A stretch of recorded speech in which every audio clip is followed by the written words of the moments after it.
The Maize and Blue faithful left the big house shaking their heads after losing to the Irish. One thing you can count on, more than 100,000 are back to see the Wolverines entertain Eastern Michigan.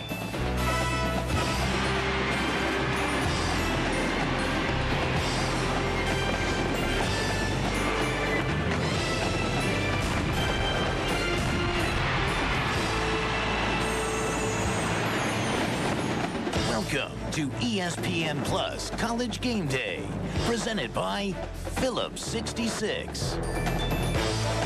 Hi, everybody. Welcome to another Saturday of college football. Alongside John Cooper, I'm Mike Gleason. Great to have you with us. Coach, the Big Ten making a little history last week, but not the kind of history they had envisioned. Mike, first time in the history of college football, 3 teams ranked in the top 10 from the same conference, all lost the same weekend. And it's very simple why they lost. The stars didn't shine. Drew Tate, the Iowa quarterback, got hurt early against Iowa State, didn't do much. Chad Henne from Michigan, quarterback, worst game probably he's ever played in his life. And Ted Ginn Jr., the great Heisman Trophy candidate at Ohio State, 2 passes for 9 yards against Texas. Yeah, that was hard to believe. Missed opportunities left Michigan fans with a hard time digesting that. Wayne Larrivee and Randy Wright are teamed up again this year, and we now welcome them for some more insight on today's game. Gentlemen. Well, Mike, after the loss to Notre Dame last week, Lloyd Carr said that Michigan may have found a defense. The question in these parts, however, did they lose some offense or did they lose a quarterback in that game? Well, one of the few unanswered questions about Chad Henne is how does he respond after a poor performance? He really struggled last week against Notre Dame, completing only 19 of 44 passes. He needs to come out and play with the rhythm and the confidence that he showed last year. He's a young player, just a true sophomore. Where does the help come from? Well, Michigan wants to throw it down the field to their wide receivers. Jason Avant has been productive, but Steve Breston has really disappeared. Only 3 catches in 2 games. Somebody at the wide receiver spot needs to step up. And Steve Breston, number 15, might be that guy, not just for today, but for the rest of the season. Eastern Michigan and Michigan coming up, but let's send it back to the studio and Mike Gleason. All right, thanks a lot, Wayne. You know, hindsight's always 20/20, but I'm sure Henne, when he studied the film, he winced when he saw how wide open some of his receivers were. One game, I think, you circle it for the Big Ten. Michigan State, the way they're moving the chains, if they can go into South Bend and do what they're doing, that's a big game for them. And, Mike, they won the last 4 years in South Bend. Drew Stanton having an outstanding year, completing 78% of his passes. He's got to lead Michigan State's offense. Notre Dame, of course, Brady Quinn doing a nice job running Charlie Weiss's new offense at Notre Dame, averaging over 200 yards a game passing in the first 2 ball games. Now, Ohio State, San Diego State, Will Allen intercepts a pass, returns it 100 yards for a touchdown in the 16-13 victory 2 years ago. Brian Calhoun already scored 6 touchdowns, Mike, for Wisconsin. He's got to carry the Badgers this afternoon. Yeah, Wisconsin, their first ever road game in ACC country against North Carolina. 5 Big Ten teams will be on the road. Purdue, Northwestern, both out in Arizona. Northwestern, I thought they probably should have beat Arizona State in Evanston last year. Might be a little bit tougher against the Sun Devils in Tempe. Northwestern supplies us with our U.S. Bank 5-star player of the week, Tyrell Sutton, a true freshman, carried the football 30 times, 214 yards, 4 touchdowns, including the clincher with 62 seconds left in the 1-point win over Northern Illinois. Sutton already has 6 touchdowns on the year. That's 1 more than Michigan's team. Defensively, the Wolverines have given up 4, but the word is they've rectified their problems. We'll ask our coach if that's true when we come back.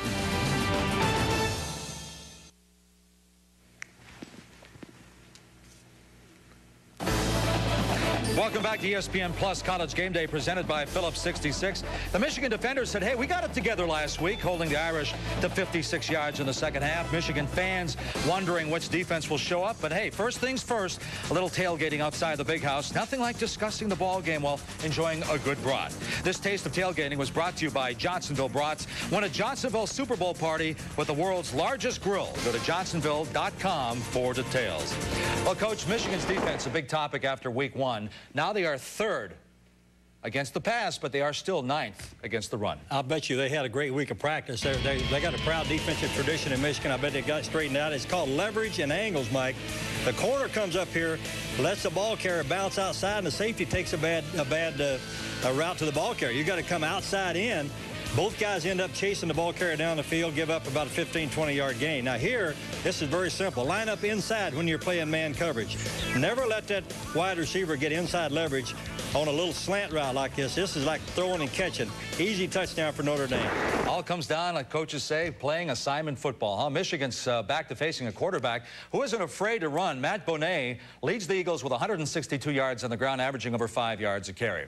We'll see you back here for scores and highlights at halftime. But now, Michigan tees it up against Eastern Michigan, a school that sits just 11 miles from the Big House. Enjoy the first half. We'll see you back here at halftime. Today's ESPN Plus game is brought to you by Advanced Auto Parts. For the best parts, people, and prices, we're ready in advance. Liberty Mutual, where Big Ten alumni save big on auto and home insurance. The redesigned, rededicated Red Roof Inn in a core hotel. Johnsonville Brats. Welcome to heaven on a bun. Welcome to Johnsonville. Guinness Draft Stout. Drink responsibly. Brilliant. And by Polaris Ranger. Hardest working, smoothest riding utility vehicle you can buy.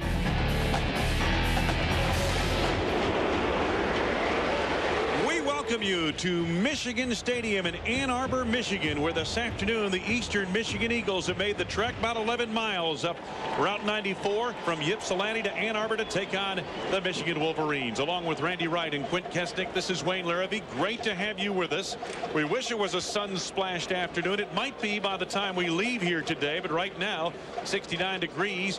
Kind of a gloomy and light rain falling here in Ann Arbor. Let's get out of the sidelines. The Michigan Wolverines have a lot of injury concerns, and we get the details from Quint Kesnick. Quint?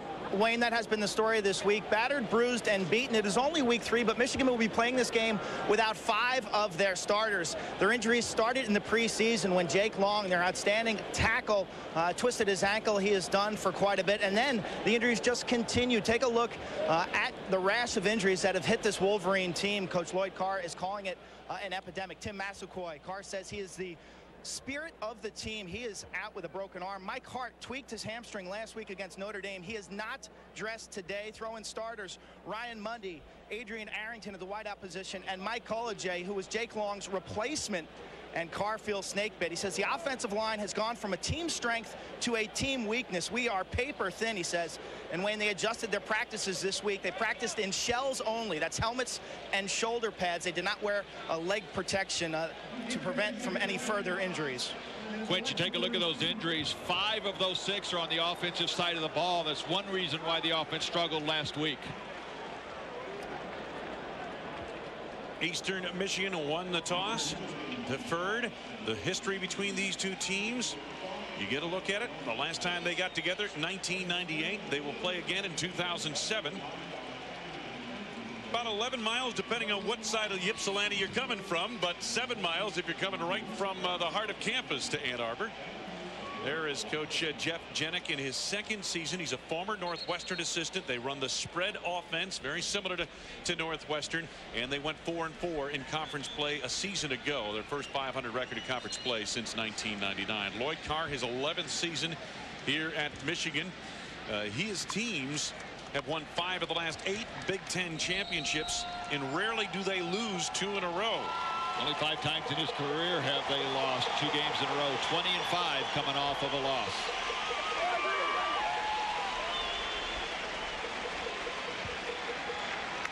Here's a look at Ross Ryan getting set to kick it away. Recovered a fumble on a mishandled punt on a punt return against Northern Illinois, and then was rewarded with a scholarship. That's pretty good. Twin safeties back deep for EMU. And here's the opening kickoff. We're underway. Tremaine Riley downs it in the end zone. It'll be a 1st and 10 coming up for the Eagles of Eastern Michigan University. They are quarterbacked by Matt Bonet, a senior from Grand Ledge, Michigan.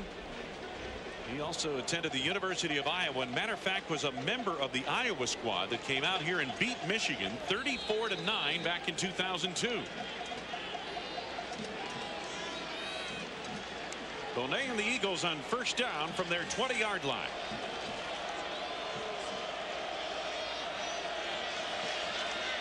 Bonet looking to the sidelines for the play.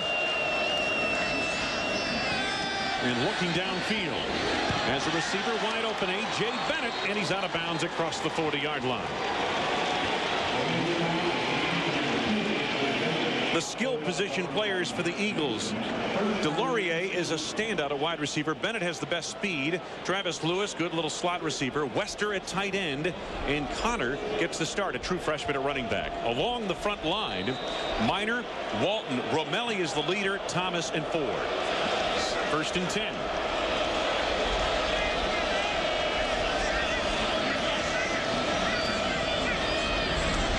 Little toss to the inside receiver. Dwan Bracey makes the reception for Eastern Michigan. You'll see a lot of him at cornerback. The Michigan Wolverine defense up front. Woodley's the pass rusher. Will Johnson gets a start ahead of Gabe Watson. Pat Massey is a captain, and Rondell Biggs gets the start at defensive end in front of Alstein. Burgess, Harris, and Graham active linebackers, and then Hall, Behringer, Engelman, and Mason, the defensive secondary. 2nd down for Eastern Michigan.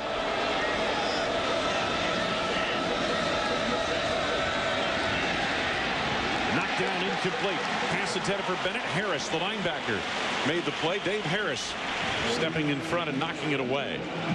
Wait, Jeff Janik told us that one of the most important drives they'll have all season is the first drive today. They feel if they can come down, put some points on the board, put a long drive together. Michigan already questioning itself on both offensive and defensive sides of the ball. That would help contribute and put that question in their mind again. There's a look at the 3rd down conversions for Eastern Michigan. They've been very successful, almost 50%. Bonet waiting for the snap. 3 receivers top of your screen. Bonet looking that way.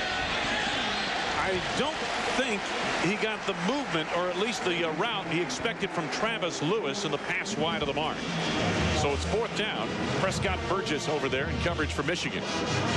Michigan did a nice job defensively of disguising the coverage, and as the ball was snapped, Burgess came out from his linebacker position and flew right underneath. Take a look right here. It looks wide open, and that's what Bonet's going to see. But watch the linebacker fly right out of there, and now it's all of a sudden covered, and there was some confusion. Punt formation time. Andrew Wellick, who is on the Ray Guy list. It's off a directional punt toward the sidelines. We'll see a lot of that. Breston picks up on it. Steve Breston. Good cut there. Off to the races. It's speed on speed now, and Breston weaving his way toward the end zone is yanked down inside the 10. Nilson Drew, a tailback, finally caught up with him and brought him down. Biggest play for Breston this season. We talked about Breston having to get involved in the offense. Special teams is another way where he contributes. And Eastern Michigan knew coming into this game they had to win the special teams battle. Nice job of following his blockers, letting the hole develop, and then just uses that acceleration right through the middle of the field there. Good effort by Eastern Michigan. Saved the touchdown, but Michigan takes over in great field position. 1st and 10, just inside the 10-yard line. Good, tough run by Max Martin, who got the start at the tailback spot. Sophomore out of Madison, Alabama. There's a look at Chad Henne, the sophomore out of Wilson High School, Western Pennsylvania. Struggled last week against Notre Dame. That's been well detailed. Completing 52% of his passes thus far this season. 2nd down and goal to go at the 2.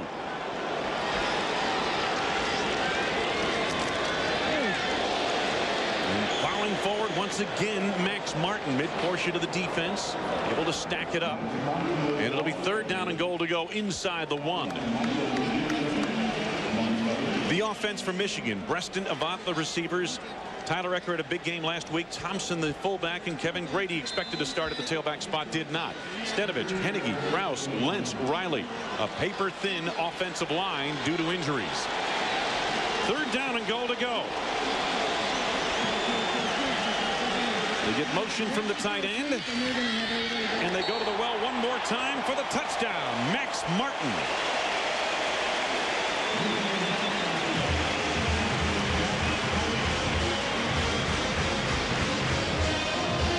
No surprise there for the Wolverines. Came out behind that big offensive line, wanting to set the tone. Max Martin getting the start at tailback because Kevin Grady has fumbled 3 times already in just the first 2 games. Max Martin, a little bigger back, 216 pounds, a little more powerful runner. Garrett Rivas for the point after. And he's got it right down the boulevard. Michigan gets a 73-yard punt return from Steve Breston and then turns to sophomore Max Martin for the final yardage to the end zone.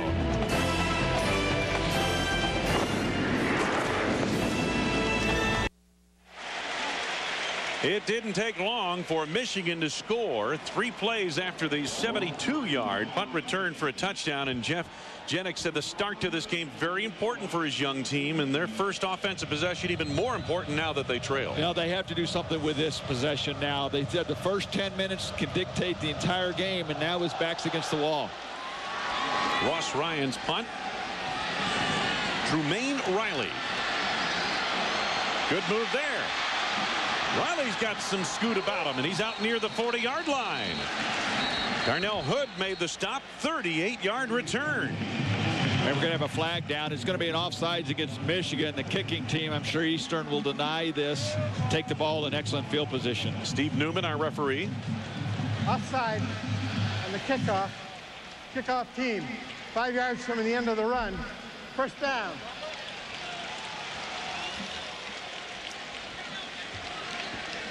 Lloyd Carr mentioned to us that this is the week where they have to get whatever ails Michigan fixed, because the schedule stiffens up starting next week when they go on the road to open Big Ten play at Wisconsin. Yeah, they go on the road to Wisconsin next week, and then Michigan State the week after that. 2 teams that will play very physical football. EMU's second offensive possession.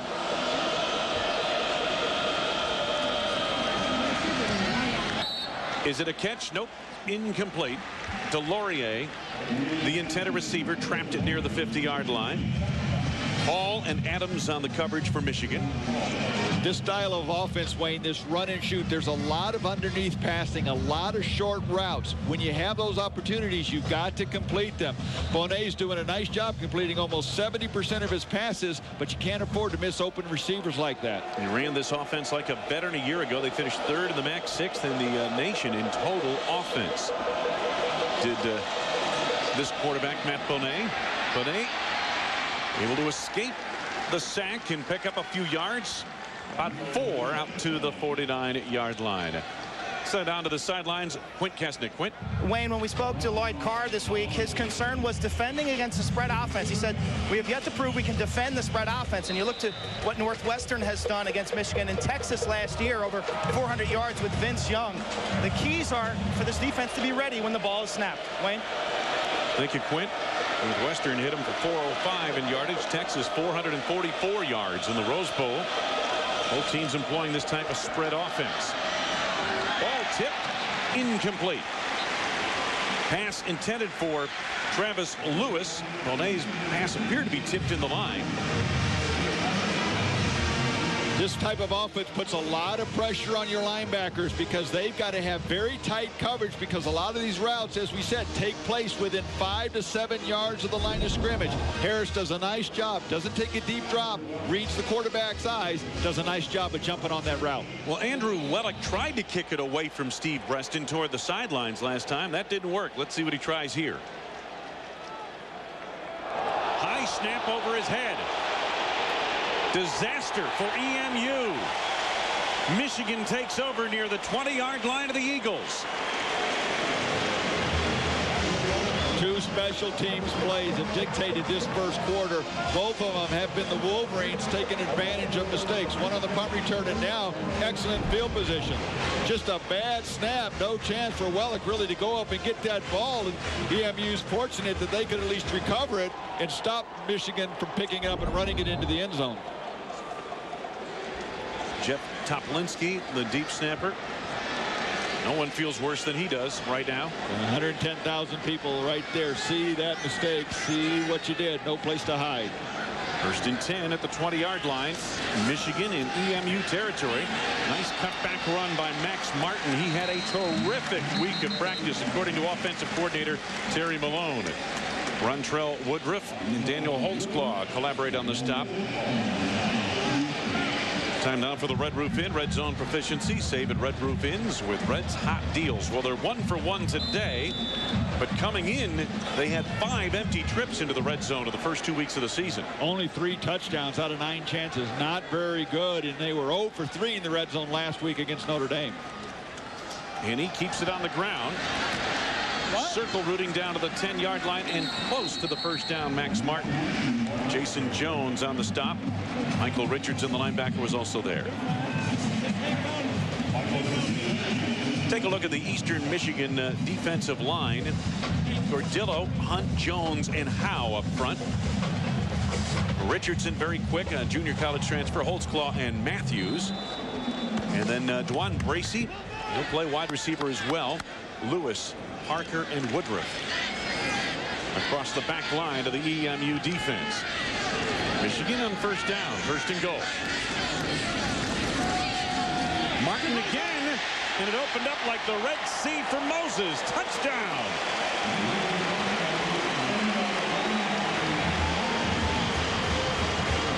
Well blocked play, but that was too easy. Well blocked, and Eastern Michigan so small inside there with their defensive tackles. Their linebackers only 205, 210 pounds. Michigan found what they like, running in between their tackles and taking advantage of that size advantage they have. And so far, Eastern Michigan can't stop it. A short 3-play drive once again. Rivas with the extra point. It's good. Max Martin, the sophomore out of Madison, Alabama. It has been his show. 2 touchdowns in the early goings, taking Michigan to the lead. We'd like to take a moment to thank our Big Ten corporate partners. Cooper Tires, proud to be the official tire of the Big Ten Conference. Cooper Tires, don't give up a thing. And U.S. Bank, where 5-star service is guaranteed. Wayne Larrivee, Randy Wright, Quint Kesnick. It's been the Max Martin show so far. His first touchdowns in his Michigan career. A couple of TD runs, and the Wolverines have the early advantage. Deep kickoff here by Ross Ryan. Tremaine Riley to the knee. Eastern Michigan accepts at the 20. Back to Mike Gleason in the studio. Well, Wayne, it's been tough to beat Louisville and Papa John's in recent years, but Oregon State caps off a 10-play, 68-yard drive. Matt Moore taking it in for the score. Right now, the Beavers, they're 2-0. They lead the Cardinals in Louisville 7-zip. Wayne? Couple of undefeated. And Virginia. They came back and tied. Wally Lundy still banged up. Cedric Pierman takes it in for the score. And Virginia, the Cavaliers, have come back to tie Syracuse in the Dome 7-7. Thank you, Mike. First down for Eastern Michigan, trailing 14-0 early going first quarter. Colnay calling the play at the line. And they're running it. Not a whole lot there. My goodness. Prescott Burgess came in from the linebacking core, and he just buried the true freshman Dwayne Harrison. Well, not a lot of push by that offensive line for Eastern Michigan. As you said, take a look at the blue jerseys in the backfield there. They fill the gaps.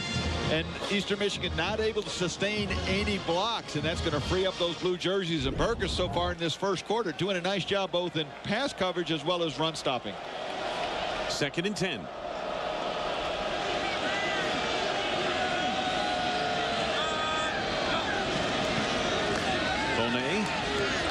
Knocked down, incomplete. Good play made by the linebacker Dave Harris. Bonet's missed 5 straight passes now. We're at Michigan Stadium in Ann Arbor on an overcast day. We've had some light rain. It's expected to clear up before this game is over, so we should see some sunshine. Quint Kesnick down on the sidelines. Wayne Larrivee alongside of Randy Wright.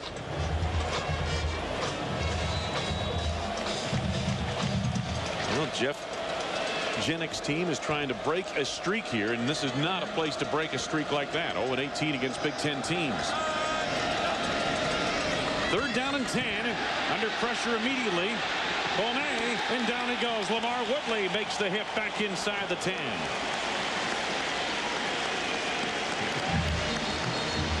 Generally tough to get sacks against a spread offense because the ball is released so quickly. This time, though, nobody to throw the ball to down the field for Bonet. Pressure right away, and as that one was missed or avoided, Woodley comes in there and makes a big play. There's the first one that Bonet could avoid. Woodley, though, comes in, wraps him up, isn't going to let him get away. Confirmation time now for Andrew Wellick, the junior out of Canton, Ohio. High snap once again. Wellick able to get it off, trying to kick it away from Breaston, who flags it down to the 48-yard line, and he's tackled immediately. Outstanding play made by Jeremy Perry to nail Steve Breaston in his tracks. 41-yard punt, no return, but Michigan starts in enemy territory with their third possession of the afternoon.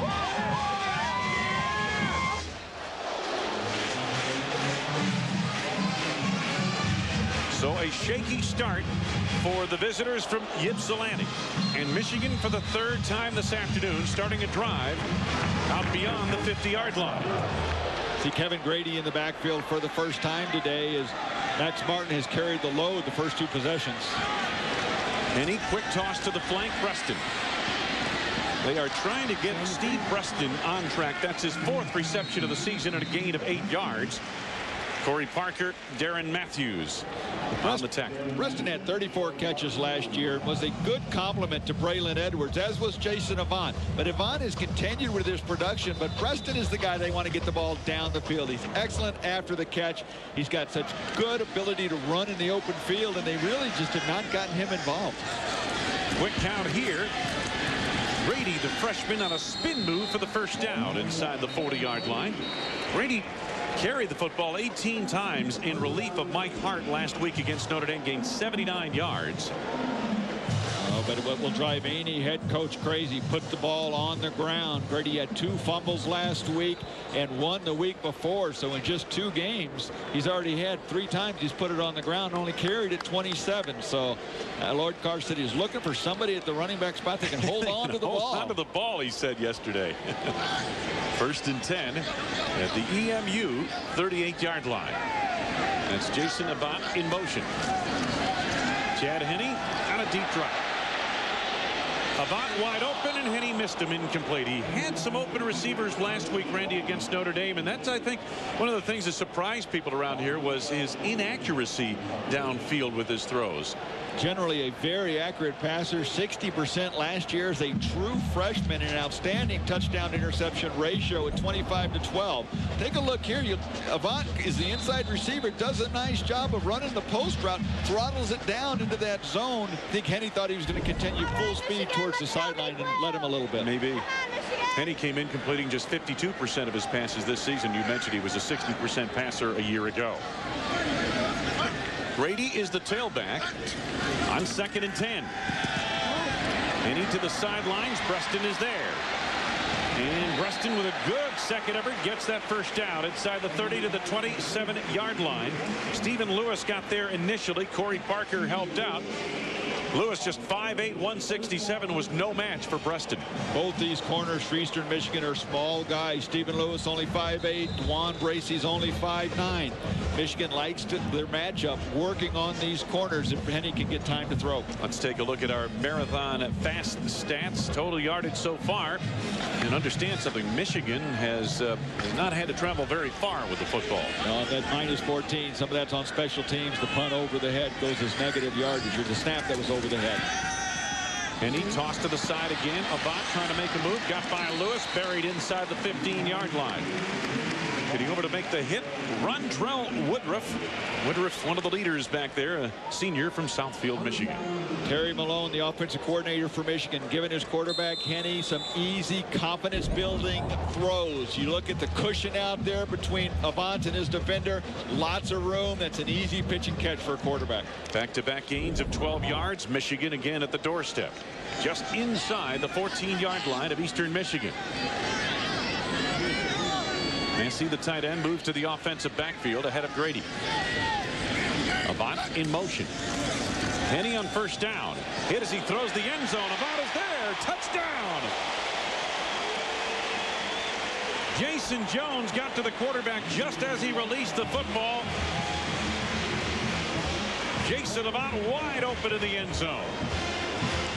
Well, what a nice job by Chad Henne, standing in the pocket, knowing he was going to take the hit. He saw Jones coming right in front of him, stood in there, though, threw off of his front foot. That takes a lot for a quarterback. Knowing you're going to take the hit, to go ahead and step into that ball. He did put it right on the money, and it was a nice play by Chad Henne. Well, the All-America candidate, Garrett Rivas, a Grozo Award candidate for the point after. And he now has 3 of them here this afternoon. It is 21-0 Michigan in the early going. They got the quarterback on track with some big pass plays on this drive. None bigger than this one to Jason Avant.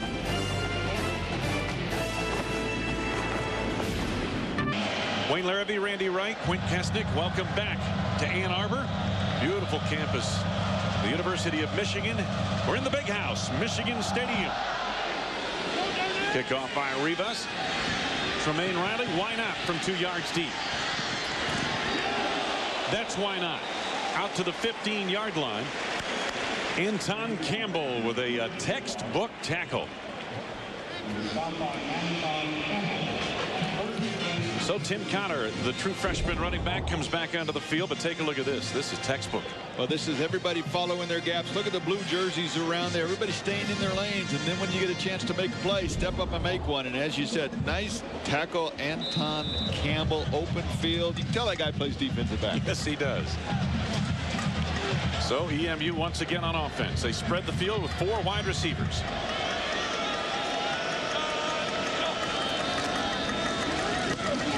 In the running it, Wayne Harrison.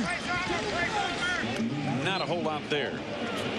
The thing that the spread offense does, Randy, people talk about, well, it's a big passing offense and that type of thing. But when you get a defense spread, what they're trying to do is spread the defense so you can't load up the box against the run and then run out of that. They want to run the ball. You think with an offense that has 4 wide receivers on the field, you always want to pass. They actually want to run the ball first, and they want to be a better running team than they are a throwing team. So you have to take advantage of those opportunities and the cracks in the alleys that a running back will see.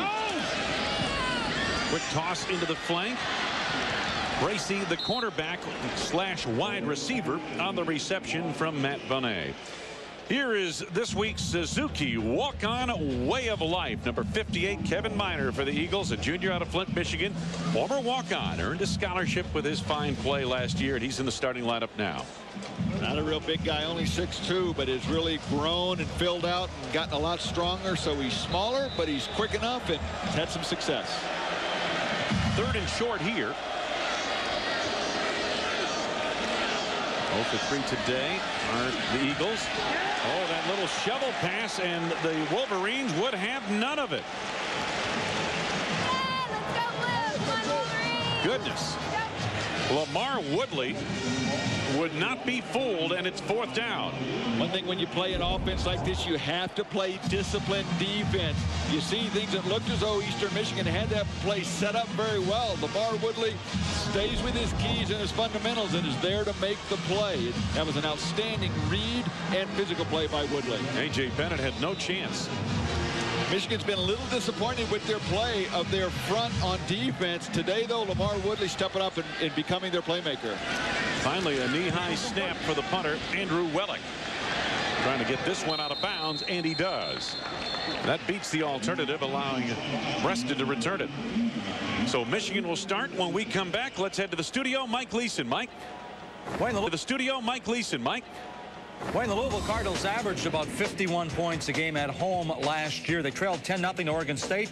Watch this catch here by Gary Barnidge. One-handed stab, the big tight end, and Brian Brom leads them into the pay dirt. It's 10-7 now, Beavers by 3. Wayne? A couple of unbeaten teams there, and as Mike mentioned earlier, Louisville very tough at home. Put some points on the board. They play exciting football.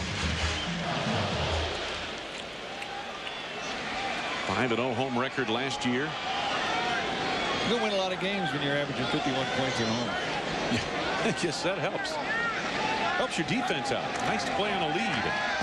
And he got on track offensively in the passing department on the last drive, and he finds Jason Avant on this one for about 8 yards. This particular pass play to the 41-yard line. Perry and Woodruff responding in the secondary for Eastern Michigan. There is good speed in this defense for Eastern Michigan. They're most proud about that aspect of the team. What they have is a lot of young players on defense, Randy. It's going to take a year or two before they're able to basically fill out, so to speak. Physically, they're just not as strong and as mature because there's so many young players. But everywhere, they have been very impressed with the speed. The linebackers, the defensive backs, very fast. Straight ahead move. Jeremy Jackson getting the call. Jeremy Jackson, a junior out of Saginaw. We're going to see a lot of different running backs for Michigan. This is the third one we've seen here today. Max Martin started. Kevin Grady got some touches, and now Jerome Jackson. Well, of the three that we'll see, you won't see Mike Hartis. He's out today with the hamstring injury. And Lloyd Carr said, I'm finding somebody that can hold on to the ball because we don't know how long Hart's going to be out, and we aren't going to put it on the ground. So he's given all three of them a chance so far. 1st and 10.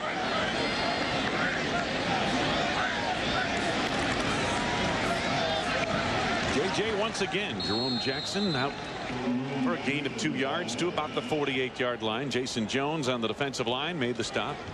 And Kevin Howe and Jason Jones on that defensive front for Eastern Michigan. They've got two kids who used to be tight ends. Excellent feet, good hands. Kevin Howe especially has been a difference maker and the best pass rusher of the defensive front for Eastern Michigan. However, with Michigan coming out running the ball right at him, you nullify that pass rushing ability, and that's where Michigan's advantage is, their size and strength inside the tackles. Antonio Bass at the top of your screen, a hot shot freshman wide receiver. They're looking to get him involved, and Henny's looking his way.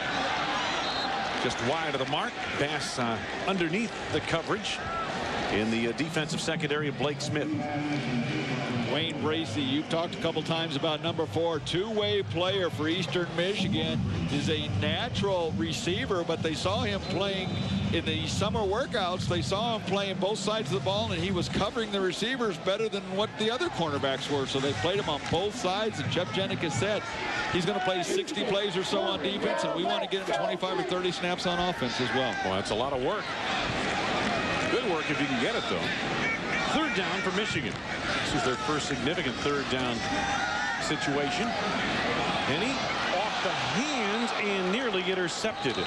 The freshman Antonio Bass went off his hands. It was nearly picked off by DeJuan Bracey. And it's 4th down for Michigan.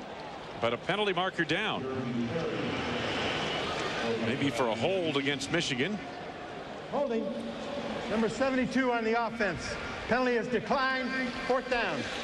Wayne, Eastern Michigan did a nice job of adjusting their coverage. There's been soft coverage early, but look at these guys on the line of scrimmage on their receivers. They're taking away that short 5-yard hitch route that Michigan has had success with. They're running with the receivers now man-to-man, and that makes it a much more difficult throw for your quarterback. Ross Ryan, his dad played football at Notre Dame. In punt formation.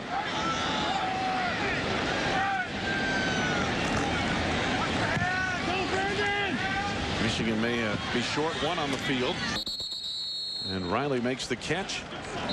Trumaine Riley, it'll be 1st down. There are no flags. So 33-yard punt, no return, and EMU will start short of its 20-yard line once again. There's no question Michigan's played on a much shorter field than have the Eagles so far today. And it's tempting for Eastern Michigan to look at the scoreboard and say, we're down 21-0. Boy, we got to get it all back in one play. That's not the kind of offense they have. It's important they stay within their game plan, stay with what they want to do, and try and just climb back into this game one play at a time, not try and force things that aren't natural for them. 3 receivers set now for EMU. Matt Benet, the quarterback. Michigan showing blitz. Bonet on the keeper. Prescott Burgess stayed home, and the linebacker made the hit.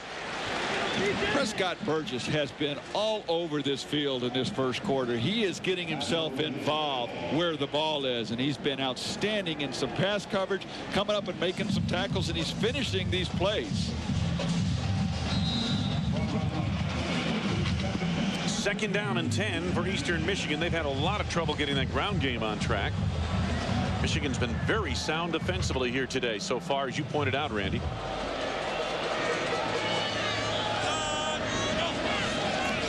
Bonet to the air.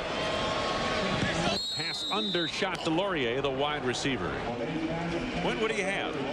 Wayne, when we spoke to Jim Herman, the defensive coordinator for Michigan this week, his focus for Bonet was make his decisions tough in terms of pre-snap. And when he carries the ball, he wanted to pound Bonet when they get a chance. He also said stick to your assignments. You guys have mentioned that. Execute your assignment because their running backs are cutters, and they love to run that veer option out of the shotgun. Yeah, and whenever you involve the word option in offense, it becomes assignment defense. And that's some of what Jim was talking about yesterday. Bonet's an outstanding runner. He's the leading rusher coming into today, and he has not had any success so far. 5 receivers set on 3rd and 10 at the 19 of EMU. Here comes Bonet. Woodley brings him down across the 20-yard line near the 22. Gain of just 3 yards. And once again, Michigan, Randy, not getting flustered out there, not losing their poise, playing their assignments, staying in their lanes, and it's not opening up at all, especially on the ground for EMU. Playing a spread offense like Eastern Michigan, it is fundamental football. It's disciplined football, and the Wolverines last week got back into the kind of defense they wanted to play. This is a different offense, but it's the same discipline, and they've done a nice job of staying home, and they're finishing the plays. They aren't missing the tackles. They aren't getting in position and not making the play. They're finishing their plays. Wellick, he shanked that one. Directional punt or not, he shanked it. It comes up woefully short. And the official, the field judge, is going to mark it at the 40-yard line of Eastern Michigan. Just an 18-yard punt. Don't forget to join us next Saturday for more Big Ten action from ESPN+. Michigan State travels to Champaign to take on Ron Zook's Fighting Illini of Illinois. Mike Leeson and John Cooper start things off in the studio at noon Eastern. Wayne Larrabee, Randy Wright, Quentin Kesnick. At the Big House in Ann Arbor, Michigan on the roll. Max Martin has been a busy young man this afternoon. Matthews and Smith make the stop, and Martin's got about 7 or 8 yards. Well, you can do so many things offensively when you take the ball on the positive side of the 50-yard line, and that's where Michigan has been all day. Martin, the last 2 possessions, he's been the back in there, 7 rushes, 37 yards there, and the 2 touchdowns. Go, Michigan! Go, Blue! Go! Thompson, the fullback. Martin remains the tailback. Preston's at the top of your screen.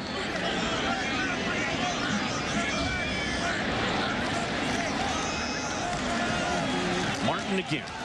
Has the first down, fumbled the football, but the play had been whistled dead. He was down in the arms of Duran Matthews, the sophomore out of Redford at Michigan. Came in as one of the leading tacklers for this Eastern Michigan squad. Boy, Wayne, this is just way too easy for Martin. You look at the hole there, and there's the white jersey coming around from the outside, Darren Matthews from the linebacker position, but really nobody in front of Martin to stop that run at the line of scrimmage. And that offensive line really getting a surge and controlling the line of scrimmage. The big fellas up front getting it done for Michigan at the early going. 1st and 10. Inside the Eastern Michigan 30, Jason Avant. Nice open field tackle made right there by Stephen Lewis, a senior out of Toledo, Ohio. This is just an audible that Chad Henne calls at the line of scrimmage. When you come up as a quarterback, you see the soft coverage. The cornerback's a good 9, 10, 11 yards off. Call a quick audible. You get the snap. Throw it to your wideout quickly. It's going to get up 4 or 5 yards before the defender can come up, and Michigan has just been living with that play. Mario Manningham is split far to the top of your screen. That's Breston now, who comes in motion to the bottom, and Henne's got a timeout coming up right here simply because they weren't quite sure where they had to be. Not everybody was lined up correctly, so they'll talk things over, and let's head back to Mike Leeson in the studio and talk it over with him. All right, Wayne, Louisville's back on top. Michael Bush opened the season against Kentucky with 128. Here the big back powers his way in for the touchdown, and the Louisville Cardinals back on top in Papa John Stadium over the Beavers of Oregon State. It's now 14-10. Cards by 4. Wayne? Who keeps talking about Papa John? I'm getting hungry, Randy. How about you? I think I'll wait till halftime. Louisville is the lone ranked team. in their conference at number 10. And they score a lot of points at home, as we pointed out.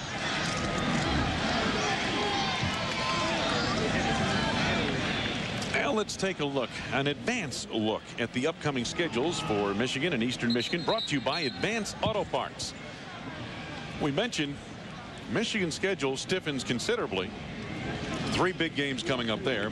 Eastern Michigan gets back into MAC play starting next week. And Michigan, boy, both those Big Ten openers at Wisconsin, at Michigan State the next couple of weeks. And for a team that's already reeling with some injuries, those are 2 very physical teams they'll have to play right off the bat. Kevin Grady is now the tailback behind Thompson. Penny to the air. Plenty of time. About is there. Touchdown! They beat Dwan Bracey. A beautiful throw from Henny. Excellent route run by Jason Avant, the senior from Chicago Carver High School. The co-captain and the sophomore quarterback hooking up. Well, Henny did a nice job of recognizing the coverage and knowing what receiver he was going to have on the best route. Eastern Michigan comes with a blitz. He gets excellent protection. When a team comes with a blitz, you know you've got man-to-man coverage, and it was a nice job of Henny standing back in the pocket, letting Avant's post route take shape and develop, then throwing the ball on the money. And Michigan has equaled its all-time first quarter high for points. 28 points scored against Rice in 2000. They've got 28 on the board against the Eagles here today.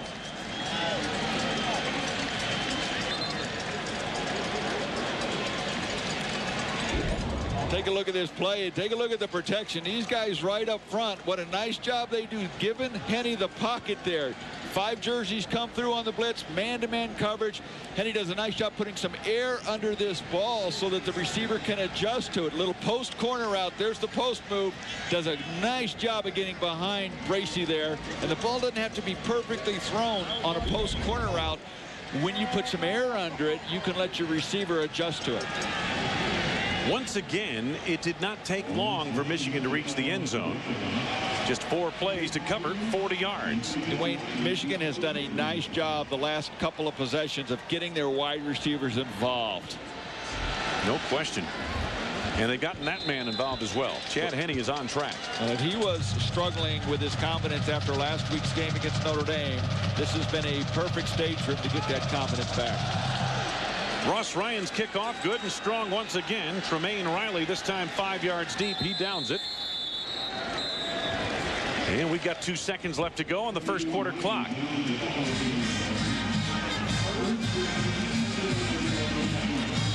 Lloyd Carr and company off to a strong start against their rivals from nearby Ypsilanti.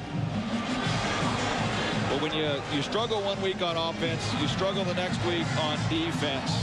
You have to count on special teams maybe to be that difference maker. And the special teams for Michigan today in this first quarter really set the stage with some early plays. And it began early. The punt return, 72 yards by Steve Breston, set up the first score of the game. And this is where it gets to be fun to play defense, even against the spread offense. You're up 28-0. You feel the other team's going to be throwing, and we've seen for Eastern Michigan now a change at quarterback. Tyler Jones in at quarterback. Jones looking to run it, and he's broke down across the 20. I'm a little surprised they went to Tyler Jones this quickly, but they wanted to change things up, give it a different look. Alan Branch, Brandon Engelman bring him down after a gain of a couple of yards, and the first quarter comes to a close. It's been all Michigan. A Max Martin show early with a couple of first quarter touchdowns, and the Wolverines then got Chad Henne on track, and they've got 28 points on the board at the end of one.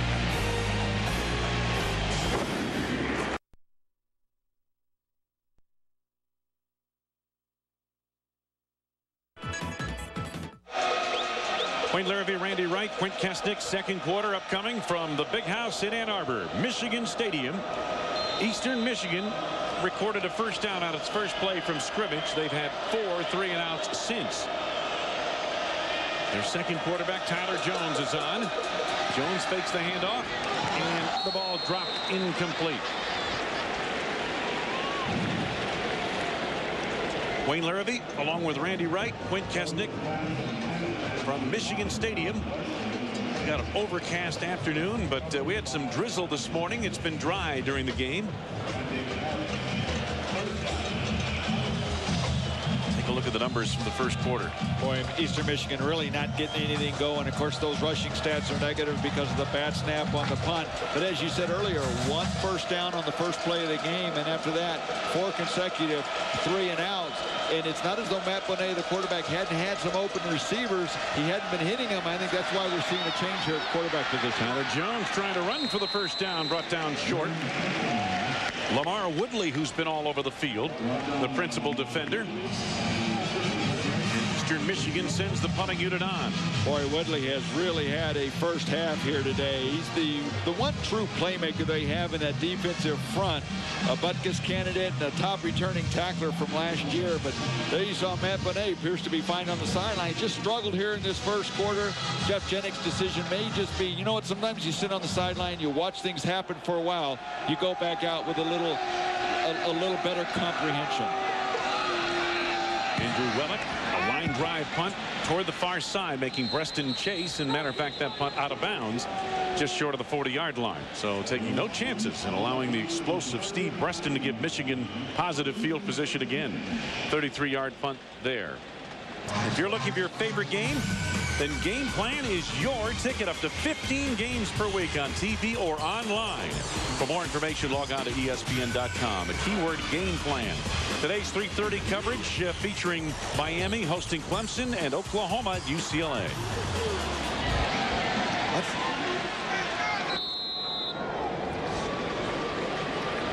And he's had a good day.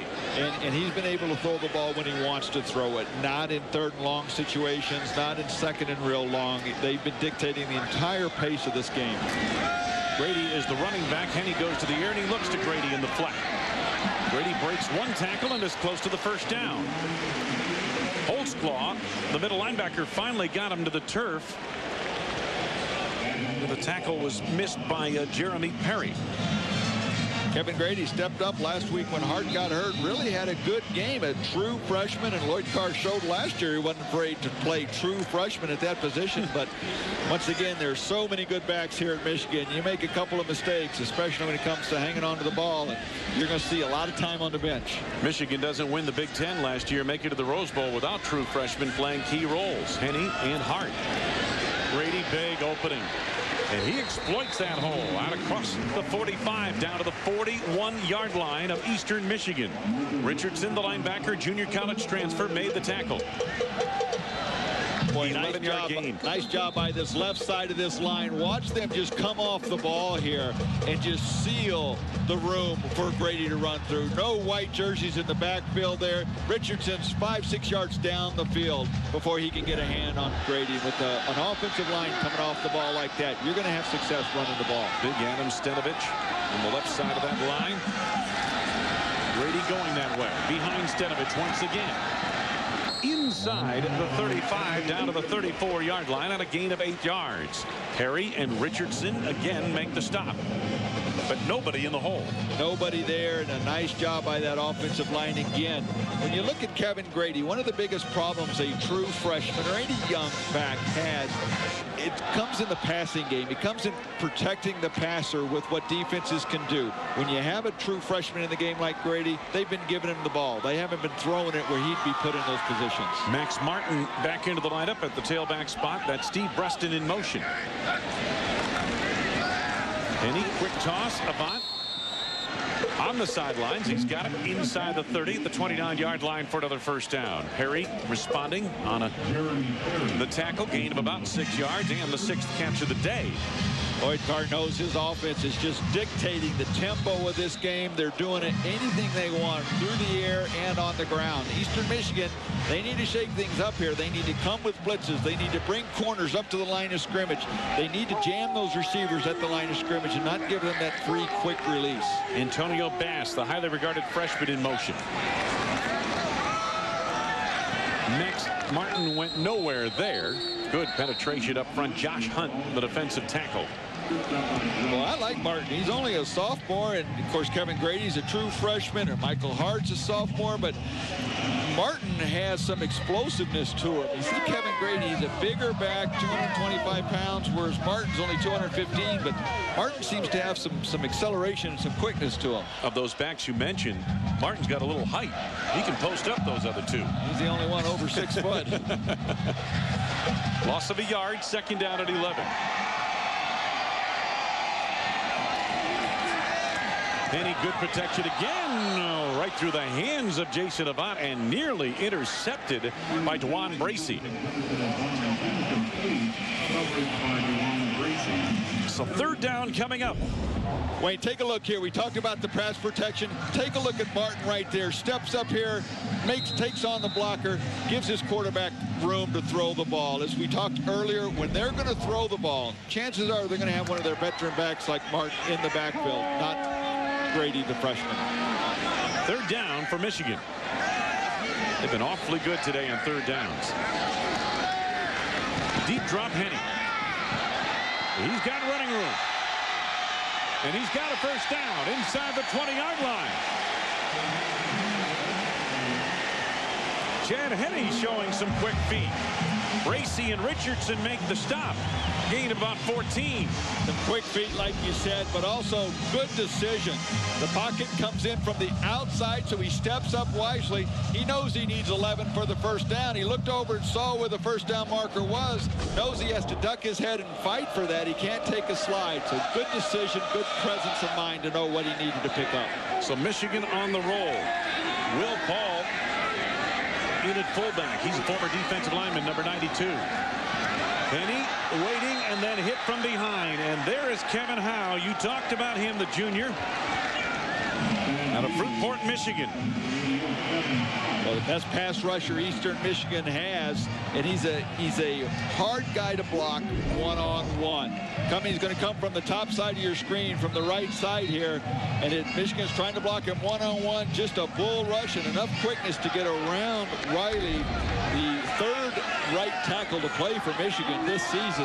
Howe comes through and makes a big play. Yeah, that's been the problem. Jake Long, Mike Cologe, and now Reuben Riley at that tackle spot. They set up a nice screen here. Grady in the open field. Inside the 10. 17-yard gain. It'll be 3rd and 1 coming up. Corey Parker got over to make the stop. Most important thing in running a screen play is for the quarterback to sell the fact that he's going to throw it down the field and not get there too quickly. You want that separation to develop. Then it's up to the running back to set up the blockers, knowing where he is and where the defenders are coming from. Grady that time does a nice job of setting up the blockers to make good blocks. 3rd and 1. Michigan 2 of 3 today in this category. Grady first down and more. It'll be 1st and goal inside the 5 for the Michigan Wolverines. Holtzclaw, the middle linebacker, got over to make a hit on the play, along with Rondell Woodruff. Holtzclaw, you see the disappointment on his face. Well, here's a guy, too, that just loves playing football. Lives it and breathes it. He's just got excellent instincts. A true freshman trying to play middle linebacker, though, at 215 pounds. I think that's being generous, too. I don't think he's quite 215. They hadn't had the time to bulk up yet and get the strength needed to play that position. 12 first downs already for Michigan. And this time they'll have none of it. Max Martin met in the backfield, lost a yard or two back to the 6-yard line. Jason Jones penetrating from the line. Darren Matthews in the linebacking core make the hits.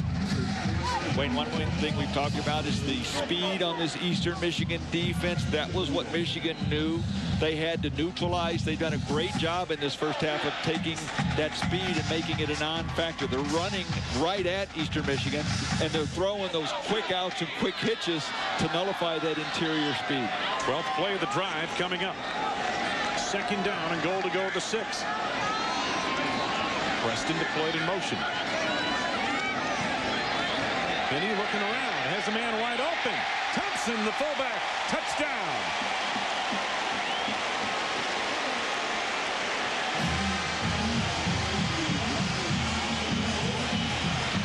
Six-yard touchdown pass. Chad Henne to Brian Thompson, the fullback. Henny did a nice job of keeping his eyes down the field when his first couple of receivers were taken away and not open. Last week, he would force the ball in there or make a bad throw over the receiver's head. This time, though, more patience, more poise, lets things develop, and finds a secondary receiver. The extra point by Rivas is good. Well, they get the big fullback involved this time. I'm wide open. Throw it to me, Chad, and he did. 6-yard touchdown play.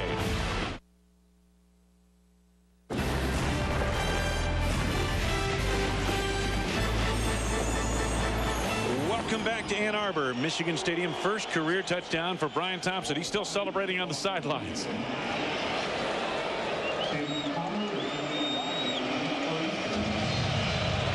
Ross Ryan kicking off once again. The kickers have had a busy day here in this first half as well for Michigan.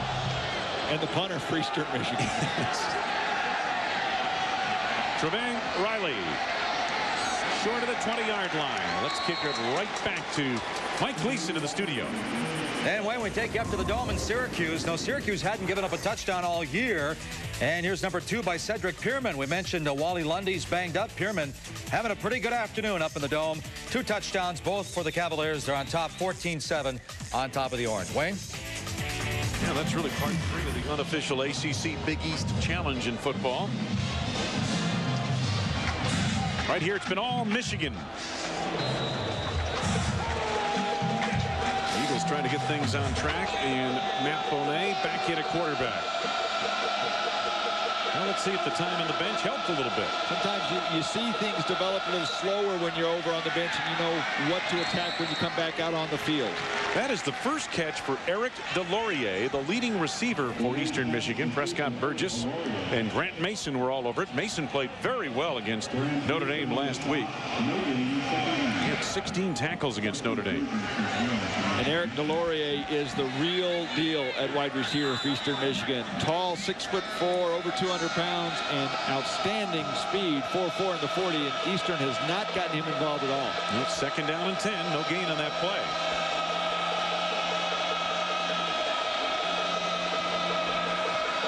The left-hander, Delorier opened here. And he's got a first down out near the 34-yard line. Anton Campbell made the hit. 19-yard gain. Nice, best play of the afternoon so far for EMU. And 2 completions in a row for Matt Bonet. So maybe settle down a little bit, saw things happen. Sometimes you're down 35-0. You go out there and you relax a little bit more and you just try and not look at the big picture, but try and keep it in perspective, 1 play at a time. Cluster of 3 receivers, bottom of your screen. 1st and 10. Tim Connor gets the call, and the Wolverines have none of it. Gain of barely a yard. Back to Mike in the studio. Well, Wayne, we said that Louisville averaged about 51 points a game at home last year. They score again. Michael Bush. When you have a big 250-pound running back, you run north and south. Exactly what they did. Remind you a little bit of Eric Shelton, the big back they had last year. I thought you were going to say Eddie George, actually, but it's 21-10 Louisville on top of the Beavers, Wayne. I wonder how many of those players for Louisville are John L. Smith program players. I would imagine many. And there's still some of them down there, you bet. 2nd down and 9. The Eagles trying to get something going here in the 2nd quarter. Bonet being rushed. Eludes one, and Woodley hits him. Bonet throws it up for grabs. And the man who went up for it was Lewis, and he grabbed it. Oh, what a circus play. Travis Lewis jumped higher than anybody else and pulled it down and beat Willis Behringer to the ball for 33 yards. Lewis at 6'2", just went up and caught that ball at its highest point. Bonet had a couple of receivers well beyond the coverage for Michigan. I think Michigan saw the attempted sack right here and kind of relaxed. Bonet kept his eyes up the field and did a nice job getting the ball down there. Quick count here. Bonet on the move, misses his mark. Trying to get it over to A.J. Bennett. Somebody needed to step up and make a play, and on the last one it was Travis Lewis. As you said, went up, caught that ball, and made a play, just out-jumped some of those defenders for Michigan. Yeah, he's the guy they call the intermediate receiver, but he was downfield on that play. Yeah, they had a couple of them right next to each other, and you described it perfectly. It was a jump ball, and Lewis came down with it. 2nd and 10. at the Michigan 31.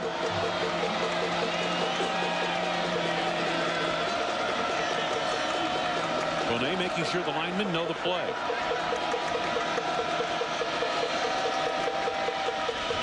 Michigan with soft coverage, and Bonet goes to the air and throws it to Trent, who makes the interception near the 13-yard line. Morgan Trent, sophomore out of Brighton, Michigan. When you saw Eastern Michigan change its formation as Bonet went up to the line of scrimmage, and that called an audible, and I'm not sure everybody got the audible because the receivers were nowhere near where Bonet was throwing that ball. So the struggles continue for Matt Bonet. Morgan Trent with the turnaround. It'll be Michigan ball when we come back. Morgan Trent's first career interception, almost too easy, Randy. Well, it was a ball that was a little poorly thrown. Here's where Trent is, and you can take a look at how he comes off of the outside receiver reading the quarterback. Ball poorly thrown. Nice reaction by Trent to keep his eyes on the quarterback and react to the ball. So Trent sets up his offense, 1st and 10, football to the Michigan 14.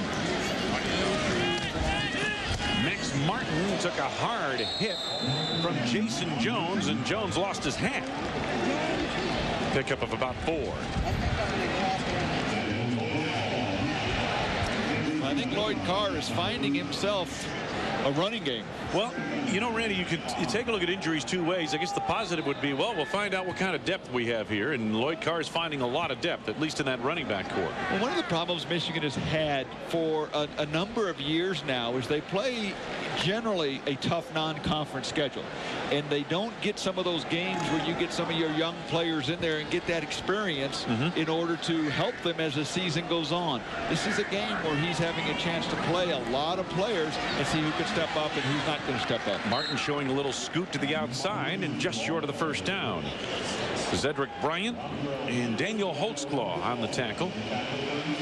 You talked about Max Martin having an excellent week of practice, and he's continuing to play like that on Saturday. And sometimes you don't always see that. Backs have great weeks of practice, and it's a different guy that shows up on Saturdays. Well, Max Martin has carried that over.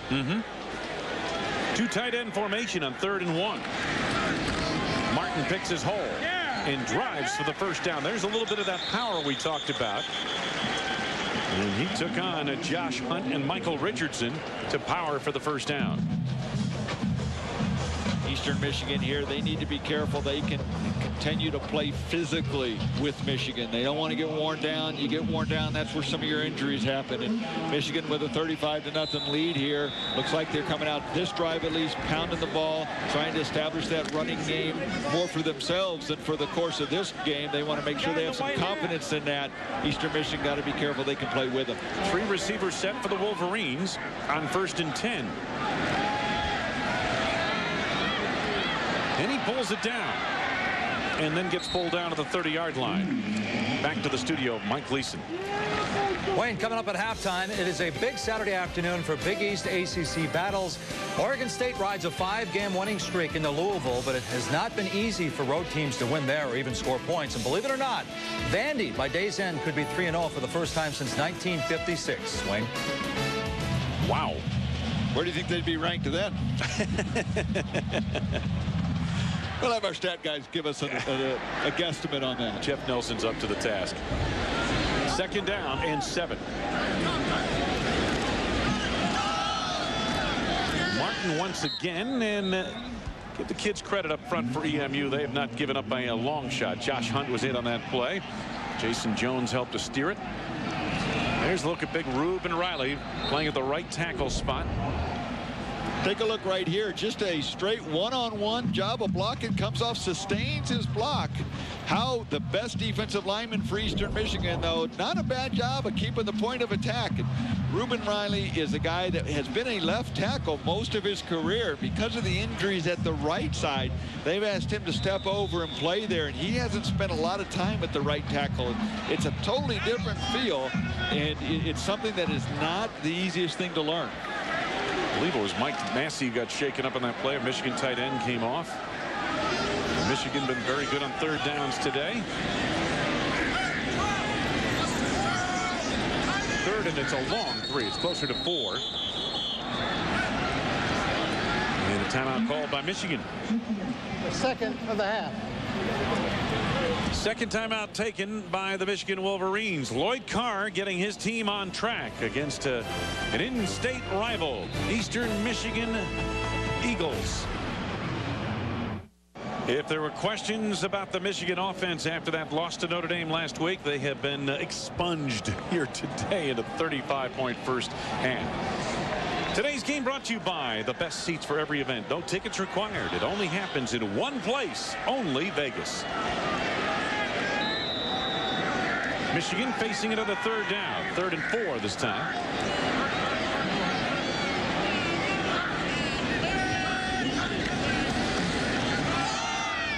Martin, first down and more. I tell you what, when he turns on the jets, he gets that big body around the corner in a hurry. Rontrell Woodruff angled him out, and I think Rontrell's going to feel that one tomorrow. Boy, Rontrell is the best tackler in that secondary, too. Pretty good size, strong safety, leader on and off the field, and not afraid to put your head in. But, boy, you take a look at the right side of that line. They pull those linemen around there, and there's just nobody outside. Woodruff comes over, puts a good low hit on Martin, but well down the field past first down yardage. Coming up on halftime here at Michigan Stadium, Wolverines put 28 points on the board in the first quarter. Shoestring catch by Breaston. Apparently the ball hit the ground, so it's an incomplete pass. Well, Henny trying to get that ball out there a little quicker than needed to be. You're always rushed when you see that kind of cushion from a defensive back to your quarterback, but most important thing, get the ball in a position your receiver can catch it. Was that a smile you almost saw on Lloyd Carr's face there? No, almost. 35-0 prior to halftime. I guess you could afford to smile a little bit. From the 46 on second down. Max Martin show today. And he's inside Eagles territory down to the 48-yard line. Martin on a gain of about 6 yards, and Duran Matthews made the stop. Bracey was also there. Should say Darren Matthews. Wayne Bracey, you see him there playing both ways. It's harder for him to play wide receiver with those big shoulder pads. You need the big pads like that to play defensive back and to come up and make some tackles. Harder, though, to get your arms up and catch the ball. And that's why you can see where his thinking is. He's got the bigger pads. He's playing defense first, offense second. He's not going to change pads between downs, right? Between series. Good decisive throw right there. Michigan inside the EMU 40-yard line with a 1st and 10. And Jason Avant, another catch. Well, I think they've done a nice job of giving Chad Henne some easy throws, some confidence builders, and he's been delivering, and they have gotten their wide receivers involved in this offense. 11-yard gain to a 1st and 10 for Michigan as we approach halftime. Avant 7 catches, 79 yards in this first half. Martin change of direction. Juan Bracey forced him back inside of the coverage, and EMU flew to the football. Game of about 4. We're at Michigan Stadium in Ann Arbor. Eastern Michigan Eagles and the 14th ranked Michigan Wolverines. Along with Randy Wright and Quint Kesnick, I'm Wayne Larrivee. Great to have you with us this overcast afternoon. This weather has been a little stubborn to move out of here. The weather forecasters have been predicting since yesterday that this was going to blow over, but it's hung in here tough. Lloyd Carr even has a jacket on here. And we're still September. Michigan very good coming back after a loss. 20-5 under Lloyd Carr. Henne is a wide open receiver down the sidelines. Massey, the tight end. Lewis brought him to the ground with an undercut move. Another 1st down for Michigan on a 16-yard gain. Henne getting his team up to the line of scrimmage quickly here, knowing the clock is running. They only have the 1 timeout left. They're not satisfied to go with just 35 points. They want to work on this 2-minute drill. Absolutely. That's the big thing. Work on the 2-minute drill.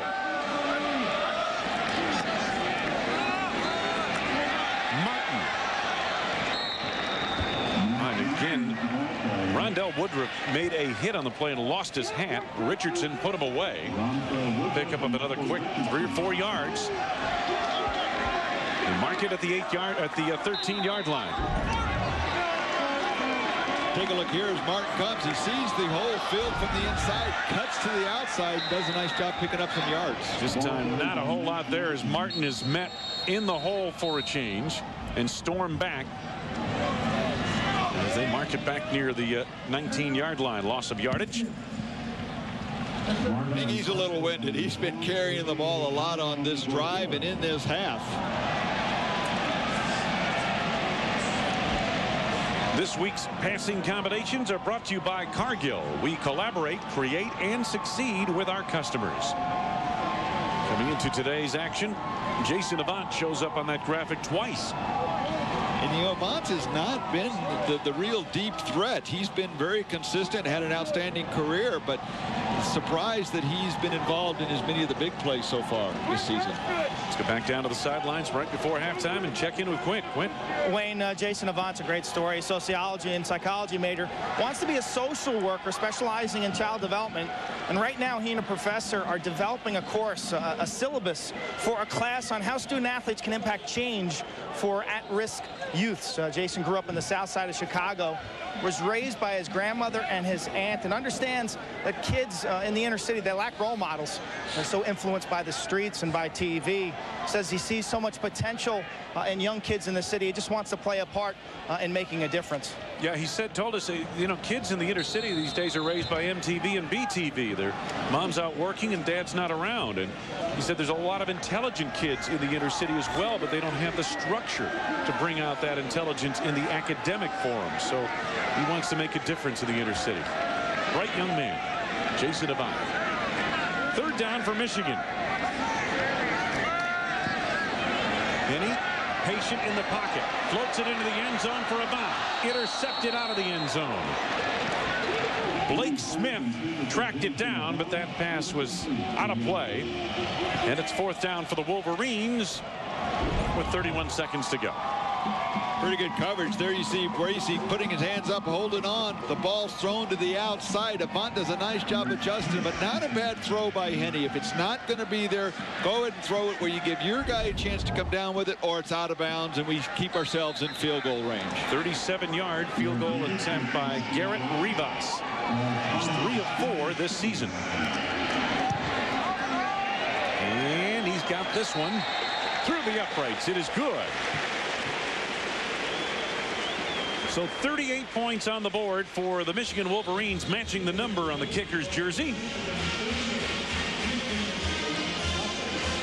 And don't forget, coming up at halftime, Mike Gleason, John Cooper back in the studio. Big East ACC Challenge going on. Cardinals are rolling at home, and Vandy going for 3 in a row. Wow. Michigan, a 15-play, 66-yard drive, took almost 6 minutes off the clock.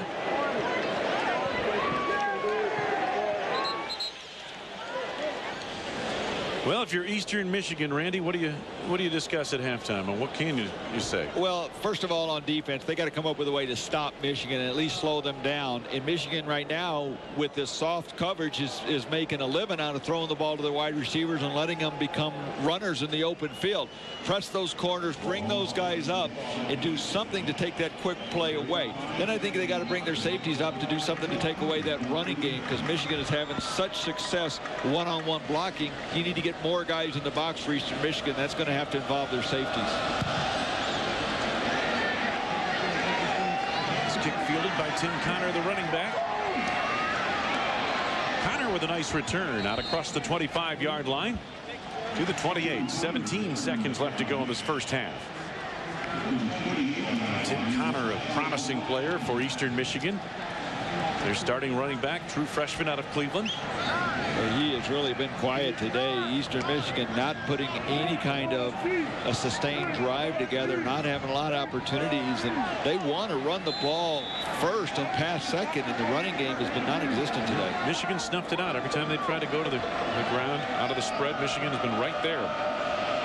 Maize and Blue have been disciplined. Bonaire got away from one defender. Downfield to Laurier. And he very nearly caught up with it near the 30-yard line. Brandon Harrison of the coverage downfield. Well, a couple of busted plays where Bonet has made something, getting the ball down the field to his receivers. Had another opportunity there, tried to get it to Delorier, but just couldn't quite make a good enough throw. He had another receiver in Trumaine Riley, who's also right there, who actually was more open. But Michigan doing a nice job reacting and getting over there on the coverage. Could be the final play of the half.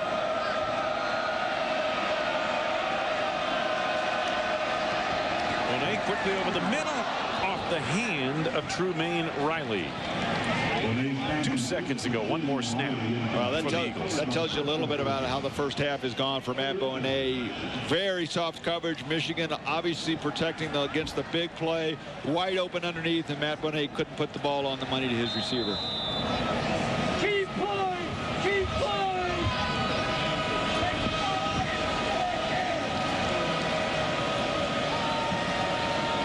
Eastern Michigan doesn't huddle. They get the play from the sidelines. They got 2 different individuals signaling in plays. One's the play, the other one's a fake. No fake here. They come running, and the Wolverines have stopped the run. They've snuffed it out all day long.